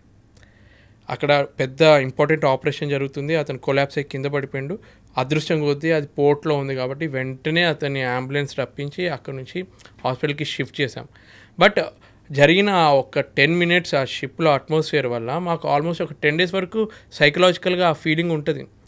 మనం తోటి మంచిగా ఫ్రెండ్లీగా ఉండే ఒక వ్యక్తి ఇంత స్ట్రెస్కి గురై ఇట్లా పడిపోయిండు. అదృష్టం కొద్దీ అతను బతికాడు. అది పోర్ట్లో ఉండి ఆ టైంకి అతను హాస్పిటల్కి వెళ్ళిండు కాబట్టి పొరపాటున అది కరెక్ట్ టైంకి లేకపోతే మనిషి ఎంతోమంది ప్రాణాలు ఈ స్ట్రెస్ఫుల్ అట్మాస్ఫియర్ ఎలా ఉంటుందంటే మనం ఎంత హెల్తీగా ఉన్నా కానీ ఇప్పుడు జిమ్ చేసేటోళ్ళు కూడా అప్పుడప్పుడు కొలాప్స్ అవుతూ ఉంటారు. సో మెంటల్ హెల్త్ అనేది చాలా ఇంపార్టెంట్ నా దృష్టిలో. ఇప్పుడు యంగ్స్టర్స్ కూడా ఎట్లా ఒక 23-24 years వాళ్ళు కూడా హార్ట్ స్ట్రోక్ తోటి వచ్చి చనిపోతున్న వాళ్ళు ఉన్నారు. వాళ్ళు ఎందుకంత స్ట్రెస్ తీసుకుంటున్నారు? వాళ్ళ ఫ్యామిలీ ఇష్యూస్ కానీ ప్రొఫెషనల్ ఇష్యూస్ కానీ దీనివల్ల ఎక్కువ స్ట్రెస్ ఈ మధ్య జనరేషన్కి పెరుగుతుంది. నేను అనేది ఒకటే, నువ్వు అంత స్ట్రెస్ తీసుకోవాల్సిన అవసరం లేదు. పాతకాలం వాళ్ళు బతకలేదు 100 years, 10 మందిని కానీ కూడా వాళ్ళు మంచిగా పెంచుకున్నారు. ఇప్పుడు ఒక్కరిని కానీ ఎక్కువ మనము వాళ్ళని అల్లారు ముద్దుగా పెంచాలి, ప్రపంచంలో ఉన్నాయి అన్ని ఇవ్వాలి అన్న ఫీల్ తోటి మనం ఎక్కువ స్ట్రెస్ తీసుకుంటున్నాం. అంత స్ట్రెస్ తీసుకోకుండా ఇంకా ఫ్యామిలీ పర్సనల్ లైఫ్ బాగుంది అనుకో, మనకి ఎంత స్ట్రెస్ ఉండదు అనేది నా ఫీలింగ్. సో నా వరకు నేను స్ట్రెస్ని ఎలా హ్యాండిల్ చేసుకుంటానంటే, వర్క్ స్ట్రెస్ ఎక్కువ ఉందనుకో ఒకసారి ఇంటికి ఫోన్ చేస్తాను, మాట్లాడతాను, మా పాపతోటి మాట్లాడతాను, కొంచెం ఆ విధంగా నేను రిలాక్స్ అవుతాను. మధ్యలో ఎక్కువ స్ట్రెస్ యూజువల్గా మీరు షిప్లో ఉన్నప్పుడు ఏదైనా మెడికల్ ఎమర్జెన్సీ జరిగితే మీకు అవైలబుల్గా డాక్టర్ ఉండరు. షిప్లో డాక్టర్ ఉండరు. పెద్ద పెద్ద క్రూజ్ షిప్స్ ఉంటాయి కదా, ప్యాసింజర్స్ ఎక్కువ ఉండే లగ్జూరియస్ షిప్స్, అందులో డాక్టర్ని వాళ్ళు ప్రొవైడ్ చేస్తారు. ఎందుకంటే మనుషులు ఎక్కువ ఉన్నారు, అదొక సేఫ్టీ ప్రికాషన్ కాబట్టి. ఇప్పుడు మా దాంట్లో లిమిటెడ్ 22-23 మెంబర్స్కి వాళ్ళు ఒక డాక్టర్ని ప్రొవైడ్ చేసి మాతో పాటు ట్రావెల్ చేయాలి. మీకేమన్నా ఎమర్జెన్సీ రిక్వైర్మెంట్ ఉంటే మా షిప్లో మెడికల్ ఫస్ట్ ఎయిడ్ అని చెప్పి కోర్స్ చేసిన మెంబర్స్ ఉంటారు. మాకు కూడా ఫస్ట్ ఎయిడ్కి సంబంధించిన కోర్సు ఏమైనా కట్ అయినా కానీ అటువంటి చిన్నవి ఉంటాయి. కానీ పెద్ద కావాలి అంటే మేము రేడియో అడ్వైస్ తీసుకుంటాం అనమాట. లండన్లో ఉంటారు, ఒక్కొక్క కంపెనీకి ఒక్కొక్క డాక్టర్ ఫెసిలిటీ ఉంటుంది. వాళ్ళకి ఫోన్ చేసి డౌట్లు క్లియర్ చేసుకుంటాము. కాకపోతే ఇందులో కూడా డిసడ్వాంటేజ్ ఉంటుంది. ఒకసారి రియల్గా జరిగిన ఇన్సిడెంట్ చెప్తున్నాను. మా ఎలక్ట్రికల్ ఇంజనీర్ ఒక అతను ఉన్నాడు. అతనికి ఒక సిమ్టమ్ జ్వరం 3 days నుంచి తగ్గట్లేదు. సో వీళ్ళు సిమ్టమ్స్ అన్నీ టైప్ చేస్తున్నప్పుడు క్యాప్టెన్ ఏదో ఇన్ఫర్మేషన్ ఇచ్చిండు. ఆయన అక్కడ విన్న వాళ్ళు డాక్టర్ ఏమో ఇతనికి మలేరియా సిమ్టమ్స్ ఉన్నాయి 3 days తర్వాత కూడా తగ్గట్లేదు కాబట్టి డోసేజ్ పెంచి ఇంకా ఈ ట్యాబ్లెట్లు యూజ్ చేయండి అని ఇస్తే ఆయన ట్యాబ్లెట్లు యూజ్ చేశాడు. కాకపోతే ఆయనకి రియల్గా మలేరియా లేదు. వీళ్ళు చెప్పిన సిమ్టమ్స్ ఏమో మలేరియా టైప్ చెప్పేసరికి ఆ మిస్కమ్యూనికేషన్ వల్ల ఆయన ఆ వారం రోజులు ఆ ట్యాబ్లెట్ వాడితే ఆయన ఎటువంటి సిచ్యువేషన్కి వెళ్ళిందంటే ఆయనకి హాలోజినేషన్స్ ఒక్కడు ఉండలేకపోతున్నాడు, వేరే వాళ్ళ క్యాబిన్లో పడుకుంటున్నాడు. ఎందుకంటే ఒక్కడి నుండి ఏం చేసుకుంటాడో తెలియదు. ఏదో హాలోజినేషన్ అంటే ధనుష్ సినిమా 3 మూవీలో మనుషులు ఇట్లా కనిపిస్తాడు చూడ, నిజంగానే అతను కనిపించిందంట. అంత పిచ్చిగా అయ్యి తర్వాత వితిన్ 1 monthలో అతను షిప్ దిగి ట్రీట్మెంట్ తీసుకుని మళ్ళీ షిప్ ఎక్కిండు. మొన్న నాతో పాటు వర్క్ చేసిండు అనమాట. ఇప్పటికి కూడా తనకి ఏంటంటే బ్రెయిన్లో అంట కొన్ని సెల్స్ కంటిన్యూగా తిరుగుతూ ఉన్నాయి అనమాట. ఆయనకు అప్పుడప్పుడు ఏదో పురుగు తిరిగినట్టు, నీకేమైనా పురుగు తిరుగుతుందా అంటాం కదా మనము, నిజంగానే అట్లాంటి ఫీలింగ్లో ఉన్నాడంట. సో అప్పుడప్పుడు ఇటువంటివి కూడా జరుగుతూ ఉంటాయి. సో ప్రాపర్గా మనం కమ్యూనికేట్ చేస్తే వాళ్ళు ప్రాపర్గా మెడిసిన్ ఇస్తారు. బట్ ఎంతైనా కొంచెం కష్టమే, అంటే ఇట్లా మెడికల్ వైజ్ కష్టం కాదు, చాలా కష్టం, చాలా సాక్రిఫైస్ చేస్తున్నారు. ఒక మెరీన్ ఇంజనీర్గా అంటే ఒక షిప్ క్రూ మెంబర్గా మీరు ఒక షిప్ ఎక్కారు అని అంటే it's not an easy task, it's not a cake walk. And at the rate of many sacrifices ఎంతో కష్టాన్ని కూర్చి మీరు ఆ ప్రొఫెషన్లో ఉన్నారు అంతే. హ్యాట్స్ ఆఫ్ అండి మీకు, నిజంగా హ్యాట్స్ ఆఫ్. అసలు ఈ షిప్ ఇండస్ట్రీయే కనుక లేకపోతే, అంటే నాకు తెలిసి, correct me if I'm wrong, 90% of the transportation across the globe happens only with the shipping part. Yes, ఇవాళ ఆయిల్ ట్యాంకర్స్ అక్కడ ఒక ప్లేస్ నుంచి ఒక ప్లేస్కి వెళ్తున్నాయనే కానివ్వచ్చు, మర్కండైజ్ ఆ విషయానికి మాట్లాడితే ప్రతి చిన్నది, ఉప్పు, పప్పు, everything, all the merchandise is getting transported in the world అంటే it is only because of the shipping. ఈ నేపథ్యంలో ఎథికల్ అండ్ ఎన్విరాన్మెంటల్ కన్సిడరేషన్స్ కనుక మనం చూస్తే, రీసెంట్గా ఏదో ఒక సముద్రంలో ఆయిల్ ట్యాంకర్స్ స్పిల్ అయ్యి అక్కడికక్కడ మంటలు వచ్చేసి మొత్తం చాలామంది, అంటే మెరైన్ అట్మాస్ఫియర్ని మొత్తం నాశనం చేసి కిందున్న ఎన్నో రకాల సముద్రం చేపలు, మెరైన్ లైఫ్ మొత్తం డ్యామేజ్ జరిగి చాలా పొల్యూషన్ కాజ్ చేసి అది ఏ ఊర్లో జరిగిందండి ఇది? విచ్ పర్టికులర్ సీ అని చెప్పాలి దీన్ని? ఒకసారి అయితే యుఎస్ కోస్ట్లో కూడా ఇలా జరిగింది ఇట్లా మొత్తం. ఓకే, సో రీసెంట్గా సింగపూర్లో జరిగింది, అంతకుముందు యుఎస్ సీ కోస్ట్ దగ్గర ఒకసారి జరిగింది. ఇలాంటి సందర్భాలు జరిగినప్పుడు అనిపిస్తూ ఉంటుంది, మనిషి డెవలప్మెంట్ కోసం టెక్నాలజీని వాడి ప్రపంచ సంతోషం కోసం, మనందరి హ్యాపీనెస్ కోసం అడ్వాన్స్మెంట్స్ అవుతున్నాయి. షిప్పింగ్ ప్రాపర్గా వర్క్ అయినప్పుడు అందరం సంతోషంగా ఉన్నాం. కానీ ఇలాంటి డిజాస్టర్స్ జరిగినప్పుడు అరే మనిషి తన స్వార్థం కోసం తన చుట్టూ ఉన్న వాతావరణాన్ని నాశనం చేస్తున్నాడు, పొల్యూట్ చేసేస్తున్నాడు అని ఒక గిల్ట్ వస్తుంది చూడండి. ఇట్లాంటివన్నీ చూసినప్పుడు మెరైన్ ఇండస్ట్రీలో పొల్యూషన్ని తగ్గించడానికి ఇలాంటి స్టెప్స్ ఉంటే బాగుంటుంది, ఇలాంటి యాక్టివిటీస్ కదా మనం టేకప్ చేయాలని మీకు ఎప్పుడన్నా అనిపించిందా? యాక్చువల్గా షిప్పింగ్లో ఏంటంటే ఏ యాక్సిడెంట్ జరిగినా కానీ కొత్త లా ఒకటి, రెగ్యులేషన్ ఒకటి వస్తుంది. ఇప్పుడు టైటానిక్ ఇన్సిడెంట్ జరిగిన తర్వాత సోలాస్ అని చెప్పి ఒక కొత్త ఇంట్రడ్యూస్ అయిందనమాట మెర్చెంట్ నేవీలో. అంటే అప్పటి వరకు ఆ నావిగేషన్కి సంబంధించిన సేఫ్టీకి అంత ఇంపార్టెన్స్ లేదనమాట. సో దాని తర్వాత ప్రతి ఒక్క కంట్రీకి ఇవన్నీ ఇంప్లిమెంట్ చేయాలి అని చెప్పి కొత్తగా ఒక లాని ఇంట్రడ్యూస్ చేశారు. ఒక ఆయిల్ పొల్యూషన్ ఏంటి, ఒక కంట్రీలో ఏదైనా అయిందనుకో, షిప్ వల్ల కోస్ట్ మొత్తం ఖరాబ్ అయిన తర్వాత మార్పులు అని చెప్పి ఒక కొత్త దాన్ని ఇంట్రడ్యూస్ చేస్తారు. దీంతో ఏంటంటే ప్రతి ఒక్క షిప్ ఇవన్నీ ఫాలో అవ్వాల్సిందే, ఒక్క చుక్క ఆయిల్ కూడా బయట పడొద్దు అన్న ఒక లా తీసుకొచ్చారు. ఆఖరికి సీవేజ్ ఏదైతే మా షిప్ నుంచి అది మన చేతిలో ఉండదు కదా, ఒక్క చుక్క ఆయిల్ కూడా పడొద్దు అంటే అది అలా ఉండకుండా చేసే బాధ్యత మాకే ఇచ్చారనమాట. ఏదైతే షిప్లో ఇప్పుడు ఇంత లక్షల ఆయిల్ ఉంది, అది వెళ్ళకుండా ఉండాలి అంటే బయట దాన్ని డబుల్ హల్ అని అంటారు అనమాట. ఒకప్పుడు ఒక్క హల్లే ఉండేది, అంటే బయట లేయర్ ఒక్కటే ఉండేది. ఇప్పుడు ఆయిల్ ఏ షిప్ అయినా తీసుకున్న ఈ ఆయిల్ ట్యాంకర్లో డబుల్ హల్ అని ఉంటుంది. అంటే ఒక లేయర్కి హోల్ పడ్డా కానీ డైరెక్ట్ ఆయిల్ బయటకు వెళ్ళకుండా ఇంకో లేయర్ కూడా ఉందన్నమాట బయట. సో అలాంటి కొత్త కొత్త కన్స్ట్రక్షన్ లెవెల్ నుంచి వెళ్ళి మేము వర్క్ చేసే మిషనరీ మీద కూడా ఇటువంటి రూల్స్ పెట్టారు. ఇప్పుడు వర్క్ చేస్తున్నప్పుడు ఆయిల్ అంతా ఉంటుంది, గ్రీస్ అంతా పడి ఉంటుంది, దాన్ని అంతా బయట పడేయలేము మేము. ఏదైతే ఆయిలీ వాటర్ ఉంటుందో దాని అంతా ఫ్రెష్ వాటర్ లాగా ఆల్మోస్ట్ కన్వర్ట్ చేసి మేము బయటకు వదులుతాం అనమాట. ఆ డర్ట్ ఏదైతే ఉందో వేరే పోర్ట్లో మనము గార్బేజ్ లాగా ఇస్తాము. నిజం చెప్పాలంటే మేము అమెరికాకి వెళ్ళినప్పుడు అయితే తలలు పట్టుకుంటాం, ఏంట్రా బాబు ఇన్ని సేఫ్టీ రూల్సా, ఇంత ఒక్క ప్లాస్టిక్ ముక్క కానీ ఆఖరికి కార్టూన్స్ ఉంటాయి కదా ఇప్పుడు మనం ఏదైతే స్టోర్స్ కానీ వుడెన్ బ్లాక్స్ కానీ ఏవి సముద్రంలో మేము వేయొద్దు. పొరపాటున వేసిన శాటిలైట్ తోటి వాళ్ళకి ఇమేజ్ వెళ్తే షిప్ని కూడా సీజ్ చేస్తారు. బట్ ఇంకొకటి ప్రాబ్లం ఏంటంటే మేము ఇంత జాగ్రత్తలు తీసుకొని పొల్యూషన్ అవాయిడ్ చేస్తామా, అదే మేము అమెరికాకు ఏదైనా డెవలప్ కంట్రీకి వెళ్తే ఆ సముద్ర తీరంలో చూస్తే అక్కడనే ప్లాస్టిక్ చెత్త చెదరము. మనం అనుకుంటాం America what a country developed country అనుకుంటాం, కానీ అక్కడ కొన్ని పోర్ట్స్ ఎలా ఉంటాయంటే ఆ ప్లాస్టిక్ బాటిళ్ళతోటి మొత్తం సముద్ర తీరం అంతా నిండు ఉంటుంది అనమాట. ఏదో సినిమాలలో చూపిస్తే మంచి మంచి దగ్గర తీస్తారు, కానీ యాక్చువల్ రియాలిటీస్ కొన్ని దారుణంగా ఉంటాయి చూడడానికి. అంతే. సో నా డౌట్ ఏంటంటే ల్యాండ్ దగ్గర ఉన్నప్పుడు ఇక్కడ మన ఇల్లు మంచిగా క్లియర్గా ఉండాలి, సాఫ్గా ఉండాలని చెప్పి మనం ఏం చేస్తాం, మన చెత్త ఎదురింట్లో వేసినా మనకేం బాధ ఉండదు, మన ఇల్లు బాగుండాలని చెప్పి ఇంకో వేరే ఇంట్లో వేస్తాం. ఇప్పటికీ తడి చెత్త పొడి చెత్త అంటే అది డివైడ్ చేసి వేసే వాళ్ళు కూడా చాలా తక్కువ మంది ఉన్నారు. వాళ్ళకి డబ్బులు 100 రూపాయలు ఎందుకు ఇవ్వాలరా, మేమే ఏదో ఒక గల్లీ దగ్గరికి వెళ్ళి పడేస్తాం. వాళ్ళకి చెత్త అయినాక నేను 100 రూపాయలు ఇవ్వడానికి కూడా ఆలోచించే కుటుంబాలు ఉన్నాయి. సో ల్యాండ్ దగ్గర ప్రాబ్లం ఉంది, కానీ నిజం చెప్పాలంటే షిప్లో పనిచేస్తున్న వాళ్ళకి ఇంటెన్షనల్గా వాళ్ళు చేసే రైట్ లేదు. ఎందుకంటే ఏదైనా చేస్తే మొత్తం లా ఇన్వాల్వ్ అయి ఉంటుంది, వాళ్ళకి జాబ్ పోయే ఛాన్స్ ఉంటుంది, పెనాల్టీస్ ఉంటాయి. కాకపోతే కొన్ని మనం చేయలేం, మన కంట్రోల్లో లేని కొన్ని ఉంటాయి. న్యాచురల్ కెలామిటీస్ జరిగినప్పుడు వేరే షిప్ ఆగి ఉంది, పొరపాటున వేరే షిప్ మిస్టేక్ వాళ్ళు వచ్చి గుద్దితే వాళ్ళు ఏం చేస్తారు. సో కొన్ని మన చేతిలో ఉన్నప్పుడు ఇలాంటివి జరుగుతాయి. మీరు రీసెంట్గా చూసుంటారు 1 year బ్యాక్ బాల్టిమోర్ అని చెప్పి అమెరికాలో ఒక పోర్ట్ బ్రిడ్జ్, ఒక కంటైనర్ షిప్ బ్రిడ్జ్ని కూల్స్తే ఆ బ్రిడ్జ్ మొత్తం కొలాప్స్ అయిపోయింది. అది 2-3 చనిపోయారు అందులో. ఆ ఇన్సిడెంట్ అయితే ఇప్పటికీ నాకు ఒకవేళ ఆ షిప్లో ఆ టైంకి ఎమర్జెన్సీ వచ్చింది, పవర్ సప్లై మొత్తం ఆగిపోయింది, జనరేటర్ ఏదైతే పవర్ సప్లై ఇస్తుందో బ్లాక్అవుట్ అయిపోయింది అనమాట, అసలు పవరే లేదు. సో స్టీరింగ్ కంట్రోల్ లేదు, ఏ కంట్రోల్ లేదు.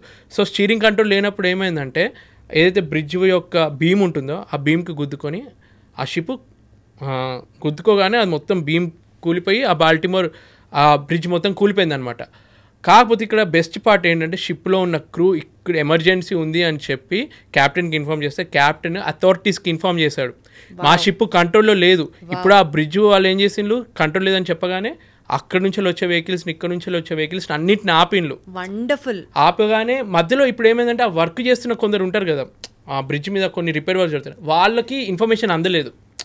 ఆ 2-3 ఎవరైతే ఉన్నారో ఆ కూలగానే వాళ్ళు మునిగి చనిపోయారు. కానీ ఆ ఇన్సిడెంట్ వల్ల ఇక్కడ ఏం జరిగింది, మిస్టేక్ అయితే జరిగింది, కాకపోతే ప్రాపర్ కమ్యూనికేషన్ ఇవ్వడం వల్ల ప్రాణాలైనా కొందరికి కాపాడగలిగారు కదా. సో ప్రాపర్ కమ్యూనికేషన్ మన వల్ల చేయగలిగిన బెస్ట్ అయితే చేస్తే ప్రాబ్లం ఉండదు. యూజువల్గా అంటే ఈ సెగ్మెంట్లో నేను మీ జాబ్కి సంబంధించి ఎథికల్గా మీరు ఏదైనా ఛాలెంజెస్ ఫేస్ చేసి ఉంటారా అన్న సెన్స్తో అడుగుతున్నాను. ఐ అండర్స్టాండ్ లా చాలా స్ట్రిక్ట్ ఉంది, స్ట్రింజెంట్ ఉంది, అయినా సరే మీరు ఎథికల్గా చేయాల్సింది ఒకటి ఉంటుంది.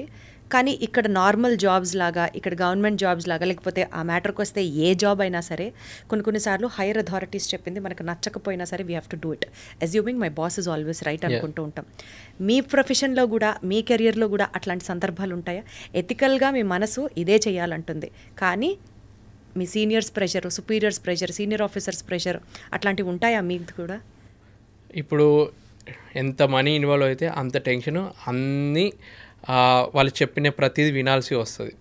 ఇప్పుడు ఎలాంటి సిచ్యువేషన్స్ వస్తాయంటే ఈ షిప్ ఈ స్పీడ్లో వెళ్ళాల్సిందే, లేదంటే నాకు బిజినెస్ లాస్ అయిపోతాయి. ఒకవేళ ఆ షిప్ని మనం అదే స్పీడ్లో మెయిన్ ఇంజన్ స్పీడ్ని పెంచితే ఆ హీట్ పెరిగి అప్పుడప్పుడు మిషనరీ బ్రేక్ డౌన్ అయ్యే ఛాన్స్ కూడా ఉంటుంది. సో అప్పుడప్పుడు ఏం చేస్తావు అంటే నువ్వు ఎంత స్పీడ్ అయినా చెప్పు, ఒకవేళ మేము పెంచితే బ్రేక్ డౌన్ అయ్యే ఛాన్స్ ఉంది, ఈ షిప్ అంత కెపాసిటీ లేదని చెప్పి చీఫ్ ఇంజనీర్ చెప్పొచ్చు, మా వల్ల కాదు, ఇంతకన్నా ఎక్కువ స్పీడ్ ఇవ్వలేము అని చెప్పి.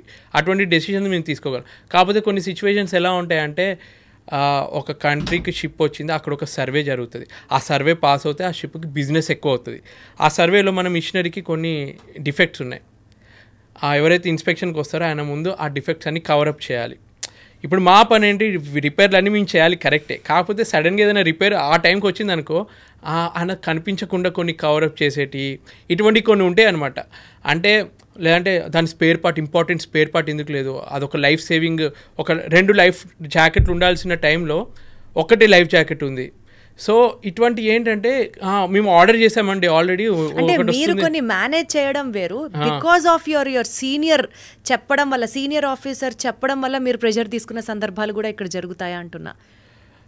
సో ఇక్కడ ప్రెషర్ అంటే జరుగుతాయి, బట్ మనం మ్యాక్సిమం అవాయిడ్ చేయవచ్చు. కాకపోతే అప్పుడప్పుడు మన సాఫ్ట్ నేచర్ వాళ్ళు ఎలా ఉంటుందంటే వాళ్ళు రిక్వెస్ట్ చేసే వరకు అనెథికల్గా కూడా కొన్ని చేయాల్సి వస్తుంది. మనం ఎగ్జాక్ట్గా చెప్పలేం, కానీ ప్రతి ఫీల్డ్లో ఉన్నట్టే మేము చేయాల్సి వస్తుంది. అలా మీకు ఎప్పుడైనా ఎదురైంది అలాంటి సందర్భం? అంటే ఈ వర్క్ చేయాలి ఈ టైంకి, ఇలా సింపుల్గా అయ్యాయి, కానీ మరీ ఎక్కువ దారుణంగా ఒకరి లైఫ్ని ఇంపాక్ట్ చేసే అంత అయితే కాలేదు. థ్యాంక్ఫుల్లీ కాలేదు. గ్లాడ్.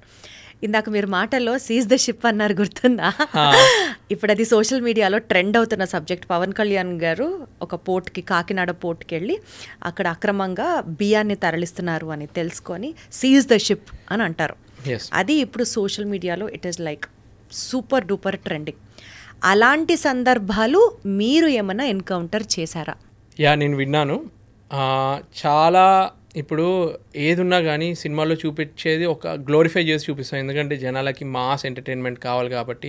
ఇప్పుడు పుష్ప 2 తీసుకున్నా, దేవరా తీసుకున్నా, పుష్ప తీసుకున్నా, ఏదున్నా కానీ జనాలకి ఏంటంటే ఇట్లా స్మగ్లింగ్ అవన్నీ ఏంటంటే ఇంట్రెస్టింగ్ అనిపిస్తాయి. కాకపోతే రియాలిటీ ఎలా ఉంటుందంటే, ఇప్పుడు నేను ఆయిల్ ట్యాంకర్లో ఎక్కువ వర్క్ చేస్తాను కదా, మా షిప్పింగ్లో ఎలా జరుగుతుంది ఇల్లీగల్ యాక్టివిటీస్ అంటే వేరే వాళ్ళ దగ్గర విన్నవి అసలు షిప్లో ఇవన్నీ ఎట్లా జరుగుతాయంటే, ఇప్పుడు మా ఆయిల్ ట్యాంకర్ ఉంది, కొన్ని లీగల్గా నడిచే షిప్పులు కొన్ని ఉంటాయి, కొన్ని ఇల్లీగల్గా నడిచే షిప్లు ఎలా ఉంటాయంటే ఆ ship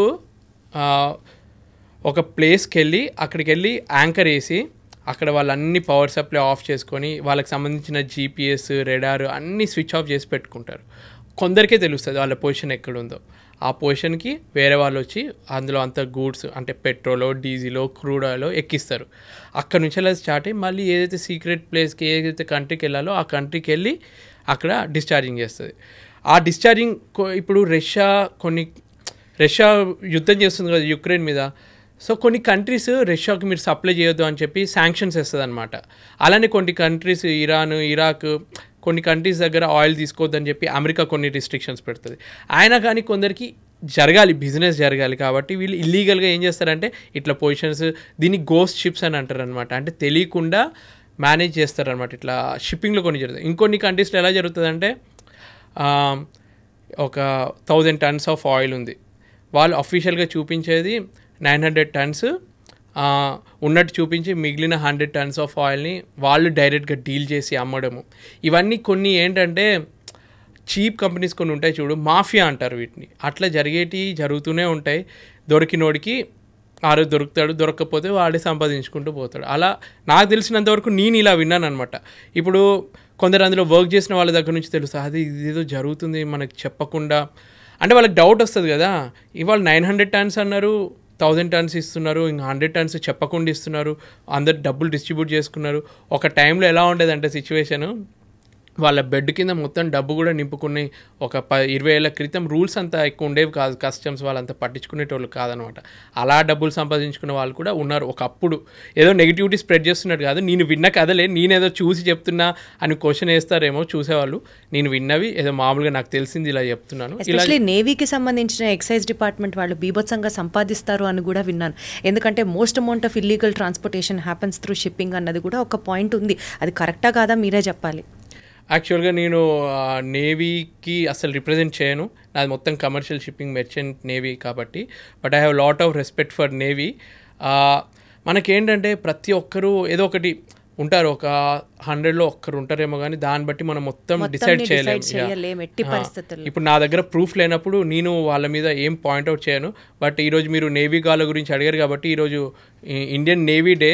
I have lot of respect for navy personal.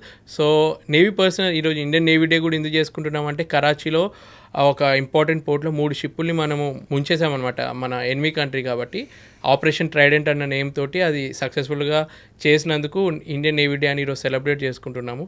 So ఎక్కడో ఒక్క జరుగుతారు, పోలీస్ డిపార్ట్మెంట్లో లేరా, ప్రతి ఒక్క దాంట్లో ఉన్నారు. మొత్తం డిపార్ట్మెంట్ అనలేం, కానీ ఒకప్పుడు జరిగేటివి ఇలా. ఇప్పుడు మీరు కొన్ని సినిమాల్లో చూసినట్టు ఒకప్పుడు టీవీలు అవన్నీ తక్కువ రేట్కి లక్కీ భాస్కర్ సినిమాలో చూపిస్తారు కదా, టీవీలు, ఫ్రిడ్జ్లు, కార్లని సైతం షిప్ చేస్తారు అని విన్నాము, తక్కువకి వస్తాయి మనకి. ఏంటంటే నేను ఇవన్నీ ఎప్పుడు విన్నానంటే, నాకు అనిపించేది నేను స్టార్టింగ్ షిప్పింగ్ కెరీర్లో జాయిన్ అయినప్పుడు నేను ఒక 21-22 years ఉంటాను. నాతో వర్క్ చేసిన అతనికి 55 years ఉన్నప్పుడు కథలు చెప్పేదనమాట. ఇప్పుడు షిప్పింగ్ ఇండస్ట్రీ అంత బాగాలేదు తమ్ముడు, అసలు ఏంటంటే మా టైంలో అసలు ఏ పోర్ట్కి వెళ్ళినా ఏదో దుబాయ్కి వెళ్ళినా ఏదైనా కంట్రీ యూరోపియన్ కంట్రీకి వెళ్ళినా అక్కడ పెద్ద టీవీ తీసుకునేటోళ్ళం, రేడియో తీసుకునేటోళ్ళం. వాళ్ళు చెప్పే ఐటెంలు అన్నీ ఒక గొప్ప గొప్ప రేంజ్లో ఉండేవి. వాళ్ళేదో ఒకటా రెండా ఇట్లా తీసుకొని వచ్చి అదే ఇండియాలో ఎక్కువ రేట్ కమ్మేటోళ్ళు అనమాట. అంటే ఏదో లక్షలు సంపాదించకపోయినా వాళ్ళకు ఒక బయట నుంచి తెచ్చుకొని కొంచెం ఈ మధ్య కస్టమ్స్ ప్రతిదీ మనం డిక్లేర్ చేస్తున్నాం కాబట్టి ఇవన్నీ చేయలేకపోతున్నాం. ఆ టైంలో అయితే వాళ్ళు బాగానే సంపాదించుకున్నారు. ఈ విధంగా ఇట్లా టీవీలు తెచ్చుకోవడము, రేడియోలు తెచ్చుకోవడము, పెద్ద పెద్ద లగ్జరియస్ బట్టలు. ఇప్పుడంటే మనకి ఎన్నో మాల్స్లో అన్నీ దొరుకుతున్నాయి, కానీ ఆ టైంలో వేరే కంట్రీలో దొరికే బట్టలకి చాలా డిమాండ్ ఉండేది. అక్కడ నుంచి తెచ్చుకొని ఇక్కడ అమ్మడము, వాచెస్, అలా సైడ్ ఇన్కమ్ తోటి చేసే వాళ్ళు కూడా చాలామంది ఉండేది ఆ టైంలో. ఇప్పుడు మాకు అదృష్టం లేదు, అదృష్టం కాదు కానీ ఆ సంపాదించే ఆపర్చునిటీ లేదు అలా. Right. So as a marine engineer me greatest accomplishment ఏంటి అంటే ఏం చెప్తారు? యాక్చువల్లీ నేను ఇంకా అవ్వాలి చీఫ్ ఇంజనీర్. నాకు టికెట్ ఆల్రెడీ ఉంది, అయితే ప్రమోషన్కి వెయిట్ చేస్తున్నాను. మేబీ నెక్స్ట్ సేలింగ్ కానీ నెక్స్ట్ 1 yearలో కానీ చీఫ్ ఇంజనీర్ అవుతే నాకు ఒకటి ఉండేది. అంటే షిప్పింగ్ ఇండస్ట్రీలో జాయిన్ అవుతున్నప్పుడు ఏదైతే ఎంట్రన్స్ ఎగ్జామ్ రాసినప్పుడు ఆల్ ఇండియా సెకండ్ వచ్చింది, కానీ నాకు ఎప్పుడు ఆ ఫస్ట్ అనేది మిస్ అవుతున్నాను అనమాట. సెకండ్ ఇంజనీర్ ఇప్పటికి కూడా ఆ చీఫ్ ఇంజనీర్, ఆ ఫస్ట్ ఇంజనీర్ ర్యాంక్కి వెళ్ళాలని ఒక ఆశ. సో ఆల్రెడీ టికెట్ ఉంది, ఎగ్జామ్ పాస్ అయ్యి 5 years అయింది. కాకపోతే ఈ ప్రైవేట్లో ఎలా అంటే చాలా కాంపిటీషన్ ఉంటుంది, రిక్వైర్మెంట్ బట్టి ఉంటుంది అనమాట. చిన్న కంపెనీస్లో ఇప్పుడు మీకు చెప్పాను చూడండి, కొన్ని ఇల్లీగల్గా నడిచే కంపెనీస్, అంటే తెలియకుండా అటువంటి కంపెనీస్లో వాళ్ళు ఇస్తా అంటున్నారు చీఫ్ ఇంజనీర్గా అవ్వచ్చు మీకు రండి అని చెప్పి. కానీ నాకేంటంటే అలాంటి కంపెనీకి వెళ్ళి నా నేమ్ ఖరాబ్ చేసుకోవడం నాకు ఇష్టం లేక నేను మంచి కంపెనీలోనే చీఫ్ ఇంజనీర్ అవుదామని వెయిట్ చేస్తున్నాను. That will be my greatest achievement. ఇప్పటివరకు నా అచీవ్మెంట్ అంటే ప్రతి షిప్లో నాతో వర్క్ చేసిన వాళ్ళు నన్ను తిట్టుకోకుండా వీడితో ఉన్నందుకు మంచిగానే ఉన్నారా బాబు అనిపించుకున్నా. అదే అచీవ్మెంట్ నాకు. So sweet. మీరు అనుకున్నటువంటి రావాలి అనుకుంటున్నటువంటి ఆ ప్రమోషన్ కూడా యాజ్ అ చీఫ్ ఇంజనీర్ మీరు త్వరలో రీచ్ అవ్వాలని మనస్ఫూర్తిగా కోరుకుంటున్నాను నేను కూడా. అండ్ మీ యూనిఫామ్ గురించి చెప్పండి. ఒక మర్చెంట్ నేవీలో మీ యూనిఫామ్ని రిప్రజెంట్ చేస్తూ మీ యూనిఫామ్ గురించి తెలుసుకోవాలి అని అనుకుంటే ఏం చెప్తారు? What does this particular logo stand for? వీటిని ఏమంటారు? What does this white and black combination stand for? మీ యూనిఫామ్ గురించి డీటెయిల్గా చెప్పండి. డీటెయిల్గా అంటే ఇప్పుడు మనకు ఇండియన్ ఎయిర్ ఫోర్స్ ఉంది, వాళ్ళకు ఒక యూనిఫామ్ ఉంటుంది. బట్ అదే మన ప్రైవేట్ కమర్షియల్ ఎయిర్పోర్ట్లో కూడా వేసుకునే యూనిఫామ్ మీరు చూసి ఉంటారు. వాళ్ళు కూడా white shirt, black pant, cap, epaulettes అన్నీ పెట్టుకొని వాళ్ళు కూడా ఉంటారు. సో మన షిప్పింగ్లో కూడా ఏంటంటే ఇండియన్ నేవీకి సంబంధించింది మనకు బ్రిటిష్ వాళ్ళు పరిపాలించారు కాబట్టి వాళ్ళు యూజ్ చేసే యూనిఫామ్కి కొన్ని మాడిఫై చేసుకొని మనం కూడా యూజ్ చేసాం ఇండియన్ నేవీకి. సో దాన్ని రిప్రజెంట్ చేసేది కూడా మెర్చెంట్ నేవీ. అంటే ఆ ప్యారలల్గా ఇది కమర్షియల్ సెగ్మెంట్ కాబట్టి మాకు డిసిప్లిన్ కోసం ఒక రెస్పాన్సిబిలిటీ తెలియాలి అని చెప్పి ఒక యూనిఫామ్ ఉండాలి అని చెప్పి మాకు ఈ యూనిఫామ్ కంటిన్యూ చేస్తారు. దీని స్పెషాలిటీ పర్టికులర్గా అంటే బ్లాక్కి కలర్కి సింబలైజేషన్ ఏం లేదు, కానీ డీసెంట్గా రెస్పెక్ట్ఫుల్గా ఉండడానికి మెయిన్గా పర్టికులర్గా ఒక మెర్చెంట్ ఒక్కొక్క ర్యాంకుకి ఒక్కొక్క స్పెసిఫికేషన్ అర్థం కావాలి జనాలకి అని చెప్పి ప్రతి ఒక్కరికి ఒకటే యూనిఫామ్ ఉంటుంది, బ్లాక్ ప్యాంటు, వైట్ షర్ట్. వేరే కంట్రీ వాళ్ళకి వైట్ ఉండొచ్చు.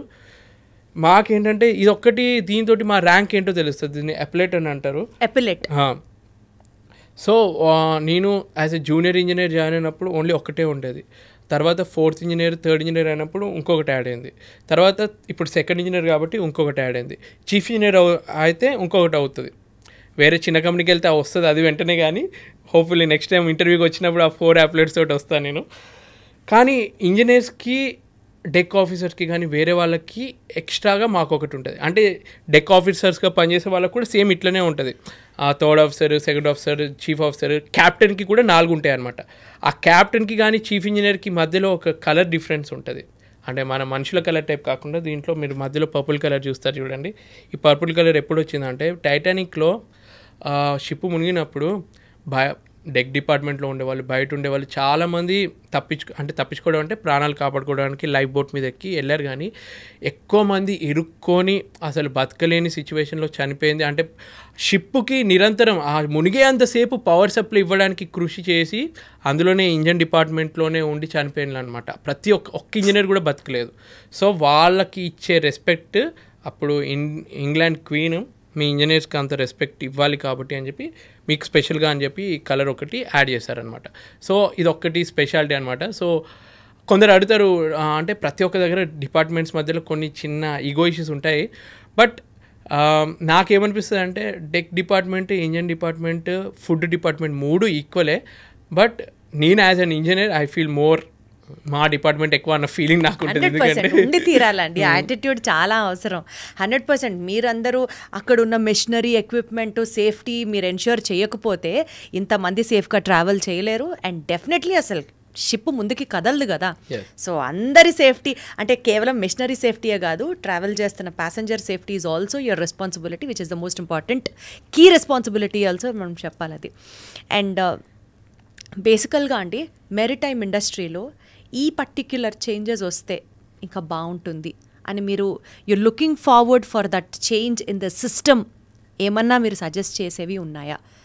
మెయిన్గా కొత్తగా జాయిన్ అవుతున్న వాళ్ళు చాలామంది బ్రోకర్స్, ఏజెంట్స్ నాకు ఇప్పటికీ ఇన్స్టాగ్రామ్లో కానీ యూట్యూబ్లో కానీ అన్నా నేను ఆ ఏజెంట్కి 3 లక్షలు ఇచ్చాను, వాడు షిప్లో ఎక్కిస్తా అన్నాడు, ఎక్కించలేదు.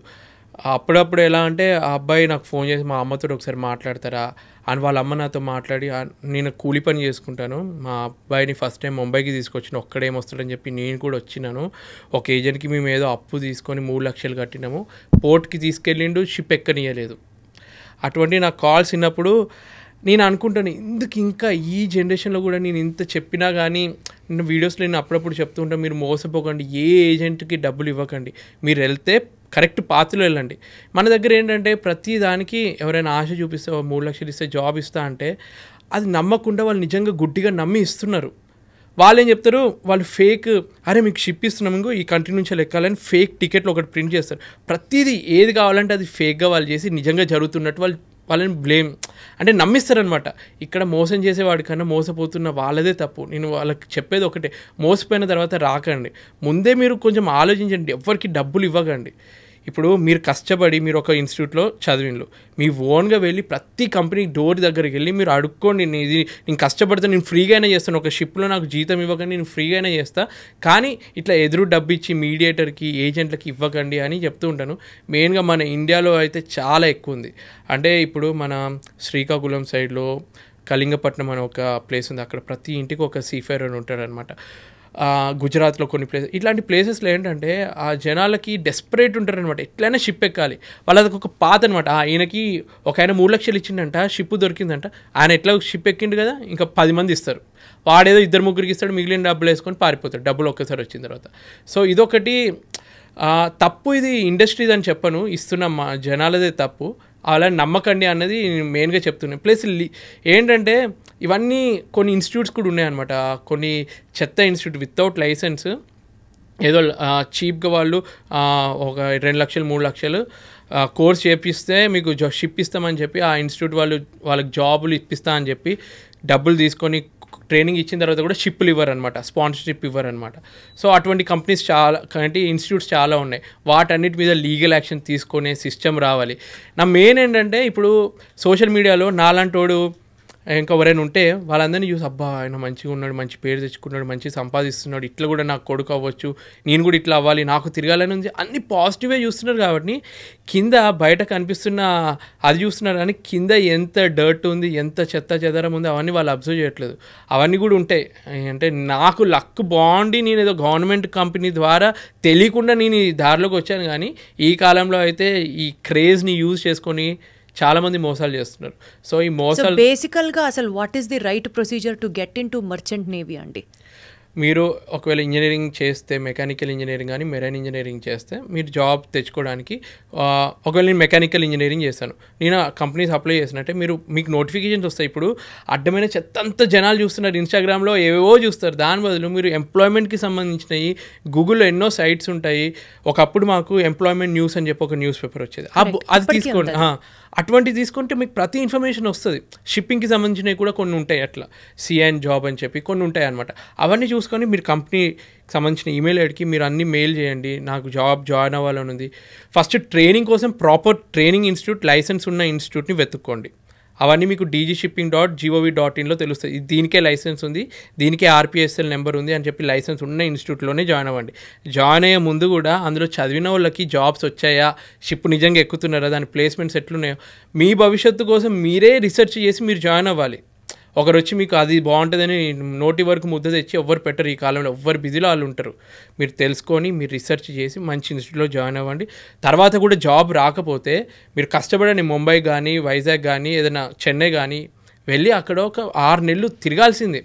ప్రతి ఒక్క ఆఫీస్కి వెళ్ళి మీ ఎంతూసియాజం చూపెట్టండి, నాకు ఈ వర్క్ వచ్చు, ఫ్రీగా అయినా చేయడానికి ప్రయత్నించండి 1 year అట్లా. తర్వాత అట్లా లీగల్గా వెళ్ళండి. అంతేగాని డబ్బులు స్టార్టింగ్ షార్ట్ కట్ వేలో వెతుకుని ఆ 3 లక్షలు ఇచ్చానని చెప్పి మళ్ళీ ఇంకో ఏజెంట్కి ఇంకో డబ్బులు ఇచ్చేటోళ్ళు కూడా కొందరు ఉన్నారు. వీడు కాకపోతే ఇంకొకటి ఇస్తాడని చెప్పి అలా లాస్ అయిపోయి తర్వాత ఇదంతా తలనొప్పింది. కానీ మళ్ళీ ఇంటికి వచ్చి మామూలు రైతు పని అలా ఫార్మింగ్ పని చేసుకుంటున్న కుటుంబాలని కూడా చూశాను. సో లీగల్గా మీరు వెళ్ళి మంచి ఇన్స్టిట్యూట్, మంచిగా కంపెనీ ప్లేస్మెంట్ ఇంటర్వ్యూస్ ఇచ్చి షిప్ ఎక్కితే అది బెస్ట్ నా దృష్టిలో. వండర్ఫుల్ అండి. అసలు షిప్పింగ్ ఇండస్ట్రీకి సంబంధించి ఎన్ని కొత్త విషయాలు తెలుసుకున్నానో నేను ఇంటర్వ్యూ ద్వారా. అక్కడ మీ లైఫ్ ఎలా ఉంటుంది, మీ మెంటల్ కండిషన్స్ ఎట్లా ఉంటాయి, ఫ్యామిలీని ఎలా మిస్ అవుతారు, స్ట్రెస్ని ఎలా హ్యాండిల్ చేసుకుంటారు, ఇన్నిటిని ఇవాళ తెలుసుకోవడం, నాకు నిజంగా మిమ్మల్ని ఇంటర్వ్యూ చేసే ఈ opportunity ఇచ్చినందుకే I have to really feel gratitude to you. అసలు నేను మీకు థ్యాంక్స్ చెప్పాలి. ఎందుకంటే